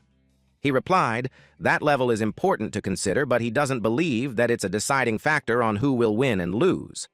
Tairi agrees with him, and based on how he responded, she could tell that he's well aware of his own capabilities. She noticed some maturity in him, as if he had gone through a lot as a player. It made her curious about who her master is. She knew of a possibility a combat lord constellation would approach him, or maybe Sang-hyun had contracted a god, like her. The next day at Sang-hyun's house, the artifacts were laid in front of him. He entered the gap of consciousness. With the obtained artifacts, he'll have the skills Overwhelm, Search, and Backstep. All of them are useful skills, and he thinks it's because of his luck stats. He was happy to keep growing just as he planned. Once the Age of Players began, most warriors had this kind of image attached to them. Strength is everything for warriors, and they weren't able to move away from that stereotype. With the appearance of new and stronger monsters, warriors who focused only on strength started walking down a path of self-destruction. When warriors start to lose hope, that's when it happens. The appearance of Sword Demon, Du Gyeong-soo, it changed the entire paradigm for monsters. He got rid of the armor in exchange for extra dexterity and supported his lack of defense with improved evasiveness. Rather than pure strength, he focused on skills that had high utility. In other words, he was able to do everything in any situation. He was considered an all-rounder warrior because he created that style. Although Sang-hyun never followed that path since he was too stubborn, he vowed this time to be different. The artifacts were ready to be absorbed. It became mushroom soup from a fresh kobold forest and black pepper steak from an intense kobold plains. It made him drool.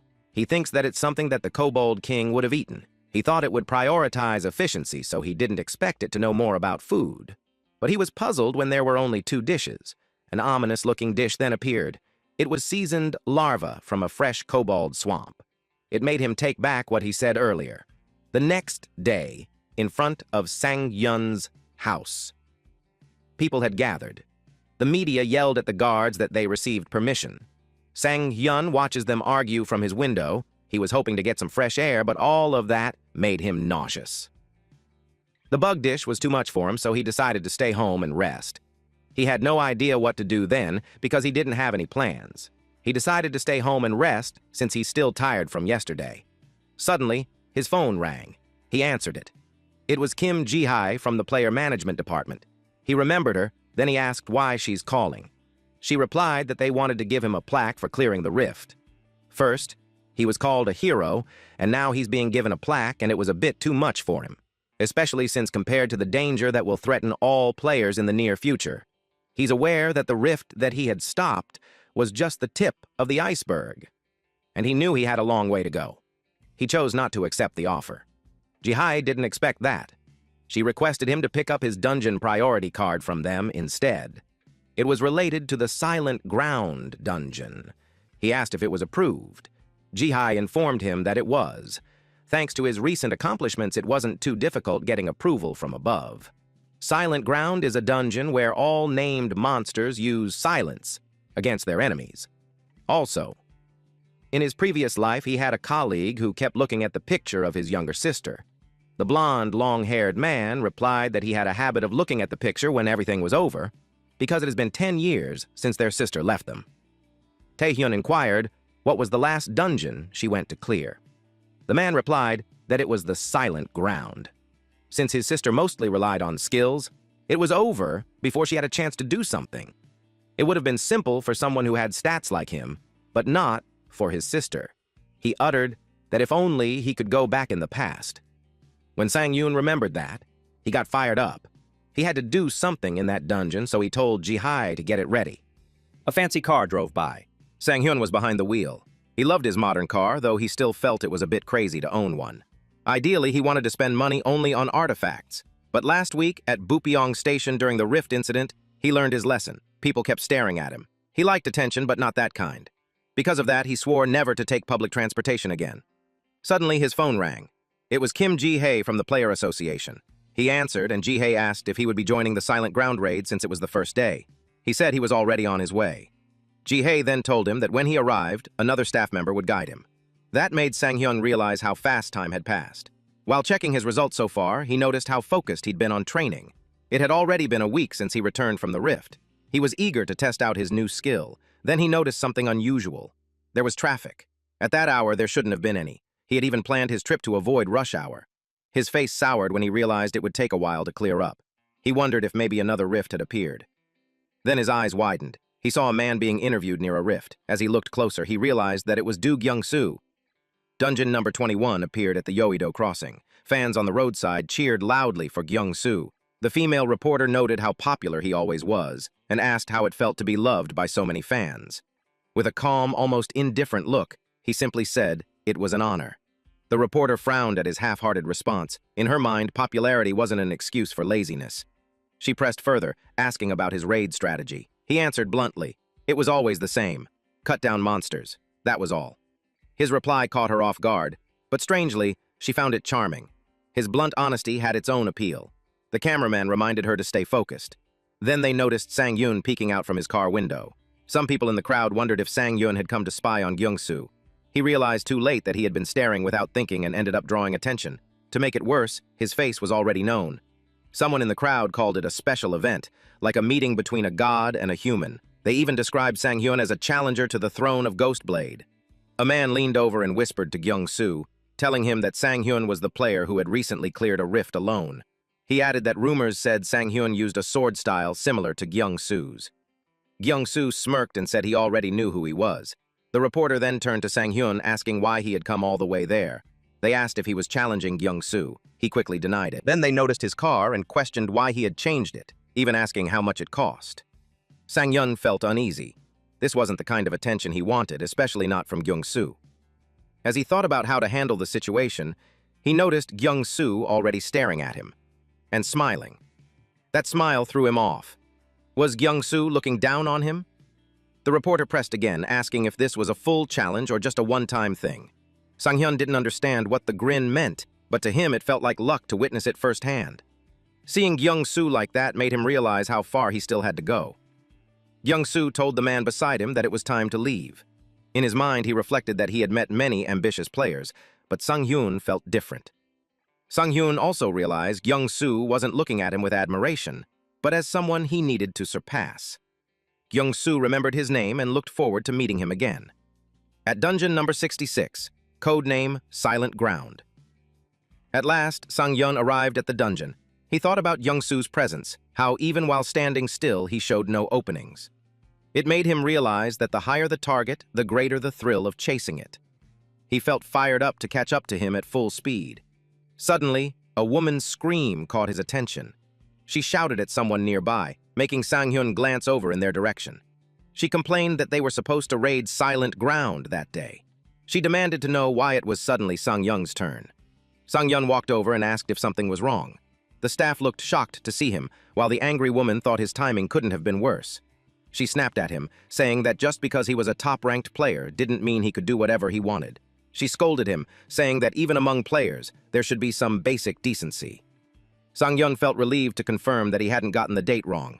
He had doubted his memory and worried he might have been mistaken, but then he remembered. This was the day his friend lost his younger sister at Silent Ground. And that furious woman was her.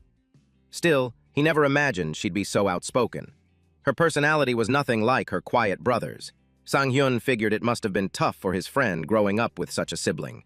Even so, he knew he couldn't hold back now. He looked her straight in the eye and replied, "So?" He chose to come off strong. He told her that no matter how unfair she thought it was, she had no right to speak to him like that. He explained that he was here according to the schedule set by the association. So what exactly was the problem? With that, he turned and headed toward the dungeon. The woman shouted furiously for him to stop. Others had to hold her back as she struggled and screamed. She threatened him, saying she knew who he was, and told him to watch his back. Sang-hyun sighed, wishing he had just taken the day off instead of dealing with his headache. At the entrance to Silent Ground, he finally stepped inside. The stench of rot greeted him immediately, just as expected from a dungeon full of monsters. Suddenly, the ground cracked open beneath him. A hand shot out from where he was standing, followed by the rest of the monster's body. Its head was nothing but a wide, gaping mouth. Every monster in this dungeon was undead. It clutched his leg with both hands. A system message appeared. You have been inflicted with the status effect Silence by the ghoul's attack. Skills disabled for 0 seconds. He was stunned. Just a touch was enough to trigger Silence. Quickly, he drew the sword from his back and drove it through the monster. But more creatures immediately crawled out of the ground, rushing him all at once. Sang-hyun knew he couldn't afford to be hit, and he had to conserve his skills. That meant this battle would come down to fundamentals, and fundamentals were exactly what he trusted most. At the Korea Player Association's Scout Team 4 Strategy Meeting Room. The next player under discussion was introduced. It was Shin Sang-hyun. Someone asked if this was the notorious rookie often compared to Gyung-soo. Another person reminded them that just a month ago, Sang-hyun had only been a porter before his abilities awakened. The large man at the table finally spoke. He already knew of Sang-hyun, Lee Jong, and Lee Hyun had praised him non-stop. This man was An Ik-hyun, the team leader of Scout Team 4. The man with glasses sitting to his left confirmed the information. He explained that Sang-hyun had recently gained public attention. Ik-hyun admitted that Sang-hyun's growth rate was unmatched among players, but he doubted if Sang-hyun should be considered truly special. Compared to names like Miso, Terry, and Gyung-soo, he wasn't convinced. The man with glasses, Shin Min-jae, the deputy team leader, agreed. He said that while Sang-hyun's solo handling of the recent rift deserved recognition, they couldn't accurately judge how dangerous the situation really was. Because of that, they should be cautious when assessing his achievements. He even suggested that Sang-hyun might just be skilled at manipulating the media. Someone immediately objected. Min-jae's temper flared. Everyone in the room grew tense. It was the 100th time Gahi had interrupted him. She always cut him off before he could finish his thoughts. Min-jae snapped and told her to be quiet, but Ik-hyun asked if she had something to add. She stood up, apologized for interrupting, and said yes. Gahi revealed that she had been tracking Sang-yun personally. As Scout Team 4's strategy scout, she explained that she had been collecting data on him over the past few days. Though it would take time to go through everything, she insisted it was worth it. According to her, this was the only way they would understand that Sang-yun was no ordinary player. She pulled up a chart of a typical player's growth curve, setting the level cap at 50, assuming that's where Sang-yun had reached. Then she switched the screen to show Sang-yun's growth data. Normally, a level 50 player's graph was low, with only 2 projected skills and no projected titles. Sang-yun's graph, however, reached the top, 11 projected skills and 7 projected titles. The others were stunned. They said it was impossible. Min-jae challenged her, asking if she had lost her ability to evaluate players objectively. He reminded her not to forget her role as a scout. The others admitted that the number of skills might be believable, but the number of titles was hard to accept. At that rate, she was suggesting Sang-yun match the growth of the sword demon, Du-gyung-soo. Gahi firmly replied that her conclusion came from objective data. There was no denying it. She added that she had spoken with all of Sang-yun's former dungeon teammates and asked if he had shown any unusual traits. One of them, Daek-young, admitted that 2 things stood out as odd. Gahi told him to focus on Sang-yun's skills, battle sense, and presence in combat. Daek-young replied that Sang-yun's skills were extraordinary. He had never seen anyone use stun like that before. Still, he admitted that if that was all, it wouldn't be enough to call him truly special. He stated the reason why he's special was Sang-yun's natural combat sense. Gahi then asked for their opinions on Sang-yun's combat instincts. Johi and Taesok both responded passionately, saying his basic training was on another level. Gahi pressed further, asking if they meant he was simply impressive compared to players of similar rank. Johi shook her head. If that were the case, she said, they wouldn't even be here talking about him. Taesok agreed. Though it was difficult to put into words, he explained that Sang-yun stood out because of how well-trained he seemed. To him, it was as if Sang-yun fought like a seasoned combat veteran with years of real battlefield experience. Gahi asked him to explain in detail. Taesok said it felt like Sang-yun already knew what was going to happen. His ability to predict his opponent's next move was uncanny. Meanwhile, inside the dungeon, Sang-yun was locked in battle with several undead. Back in the meeting, Taesok admitted that most players, no matter how good, reveal small weaknesses in their movements. Gahi nodded in agreement. Unless someone had years of experience, openings were bound to show. But Taesok insisted Sang-yun was different. His body seemed to move on its own, reacting instinctively before his mind could even decide. At that same moment, Sang-yun dodged the snapping jaws of an undead with flawless timing. Gahi summed up Taesok's explanation. Sang-yun had an incredibly sharp sense for combat. Taesok confirmed it, saying it was the perfect description. No matter the situation he was caught in, Sang-yun always had a solution ready. Right then, Sang-yun closed the distance to an undead and cut it down with a skillful strike. Back in the meeting room, Gahi concluded that what set Sang-yun apart was an instinct close to foresight. She added that his battle sense rivaled most A+ ranked players. If that ability was factored into their analysis, she argued, Sang-yun had the qualifications to be considered an S-rank player. Meanwhile, in the dungeon, Sang-yun let out a heavy sigh. He muttered in frustration, there were just too many damn monsters. Back in the meeting room, Min-jae was in disbelief. He pressed Gahi, asking if she truly understood what it meant for someone to be considered S-rank. Gahi calmly replied that she did. Min-jae then pushed further. Was she really suggesting that Sang-yun somehow predicted rifts would open and earn titles through that? He scoffed and sarcastically added that she might as well claim Sang-yun had gone back in time and regressed. That caught her attention. She admitted it was an interesting theory, which only made Min-jae angrier. Ik-yeon finally told them both to be quiet. He acknowledged Gahi's point, that Sang-yun wasn't just an ordinary player. He then assigned her to continue watching him closely. Min-jae tried to object, but Ik-yeon made it clear that Gahi would handle this alone. Gahi happily agreed, saying she could do her best. Meanwhile, inside the dungeon, Sang-yun looked sickened by the stench. He already hated the smell of monster blood, but the foul odor of ghouls was even worse. To make things worse, they appeared out of nowhere and didn't even drop artifacts. Then he remembered something, a certain skill. His eyes glowed as he smirked, muttering that he should have used it from the start. It was his detection spell, By activating the Eyes of Detection, he could mark all monsters within a 100-meter radius, with a maximum range of 500 meters. Any that left the zone would still remain marked. He cast it, and was shocked to find that so many monsters still remained. He thought he had already cleared most of them. For a moment he considered just skipping some. Then he spotted something small, a flying insect. He wondered if even a fly could count as a monster. But since it was marked, the answer was yes. Then it suddenly exploded. A suicide fly. He managed to react just in time, escaping with only minor burns. If he hadn't, he might have lost a hand.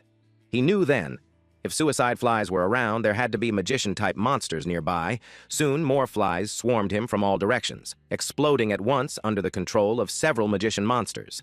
They were skeletal figures cloaked in robes. Back at the meeting, Min-jae turned to Gahi again. He told her that he understood she thought highly of Sang-hyun, but pressed her for details. Aside from his battle sense, did she have data on any of his skills or titles? Because from his perspective, her analysis suggested that Sang-hyun had some unusual method of obtaining them. He asked if he was wrong. Gahi admitted he wasn't.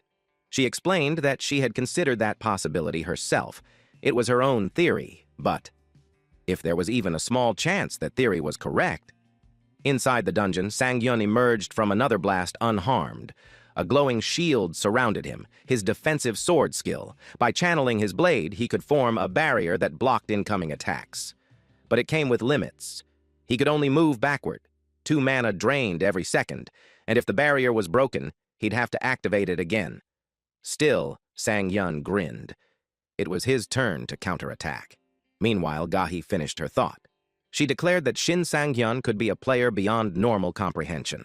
A few days earlier, in the underground training room of Player Town's Building C, arrows were shot. Sang-hyun deflected them smoothly with his sword. It had already been 3 days since he started this training. Normally, aside from special cases like consuming artifacts or having unique abilities, gaining new skills followed a simple rule: constant training. By following known training paths, it was fairly easy to pick up passive skills. But active skills like full charging required a different approach. For those, one needed a strict routine and consistent practice. Since the conditions were so specific, most players never shared the information. Finding them usually came down to luck, though. That would only be true if he didn't have years of experience to guide him. Back inside the dungeon, after Sang-hyun had used defensive sword, the magician-type beasts grew wary and curious. They produced more suicide flies. The swarm swirled straight toward him. He thought about how valuable the defensive sword was. It had taken him a lot of effort to find. As a defensive skill, it was incredible. But the drawback of not being able to advance while using it was just too limiting. Explosions shook the area, filling it with thick black smoke. Then, cutting through the haze, Sang-hyun emerged. In a blink, he closed the distance to the magician-type monsters. Grinning, he muttered that rules were always meant to be broken. The robed skeletons panicked. With a gesture, they summoned green flames, the spell Inferno. The fire expanded rapidly, surrounding the battlefield. But Sang-hyun didn't slow down. He told them it was already too late. Spinning on his heel, he cut through them with a clean slash. One figure, fully clad in armor, stood at a distance, watching as the magician beasts burned. Then a crystal appeared. It was a purple magic stone, a rare drop. A high-grade stone like that could easily sell for 100 million. The tougher the dungeon, the better the rewards. He decided to collect it later, after clearing the place. For now, he moved quickly toward the dungeon's center. With detection active, the system notified him only 1 monster remained. That surprised him. Where had all the mobs gone in such a short time? And where was this last monster hiding? A chill ran down his spine. He realized that something was behind him. It was too late to react properly. He couldn't even tell from which direction it would strike. He had no choice but to take a gamble. He jumped, praying his decision was right. The ground beneath him shattered. He hadn't expected that. Now he understood why the other monsters had disappeared. They hadn't been defeated. They had fled. Because of this thing right here, a monster that didn't care if it was facing friend or foe, it just kills everything. The Death Knight. It swung at him while he was still in midair. He wondered why it was there instead of guarding the dungeon's center. Just standing before it, Sang-hyun felt the truth. This was the monster that had killed his friend's sister, the middle boss, the Death Knight of penance and rage. He clenched his teeth, determined not to let history repeat itself. Summoning every ounce of strength, he raised his blade and blocked its strike. The clash nearly overwhelmed him. The Death Knight's strikes were unbearably heavy. Each blow forced Sangyun backward. Unlike ordinary undead, the Death Knight was exactly what its name implied. A knight born from death itself. To be precise, it was a monster created when the soul of a fallen knight was bound to an undying body. Its main ability, Swamp of Silence, was always active. Anyone who touched the aura beneath its feet would immediately be silenced. Because of this, the association once judged that dungeons like Silent Ground would be much easier if cleared by parties with ranged fighters. Using the ghouls in the dungeon as a reference point, they estimated Silent Ground's difficulty to be around level 120. That, however, was the association's greatest mistake. The Death Knight's true threat wasn't the swamp, it was the knight's soul itself. When the soul of a highly trained knight merged into its body, the danger level of a Death Knight skyrocketed. After this truth came to light, Silent Ground's difficulty rating was reevaluated. The Death Knight that ruled within it was later ranked between A+ and S. The Death Knight slammed him into the ground. Sangyun coughed blood, his chest burning. For the first time, he felt he might actually die here. A faint blue glow spread across his body. He gritted his teeth, furious. Every time he brushed against death, his old habits resurfaced. In danger, his first instinct was always self-doubt, and he knew, if that continued, he would never change. He then called out the Death Knight's attention. He glared at the looming figure, taunting it to come at him with everything it had. The Death Knight didn't move, but its expression twisted, clearly enraged. Thank you all for watching. Please watch this next Giga Chad video, and I'll see you guys next time.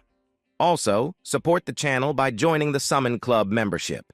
You can also support by just liking the video and being awesome.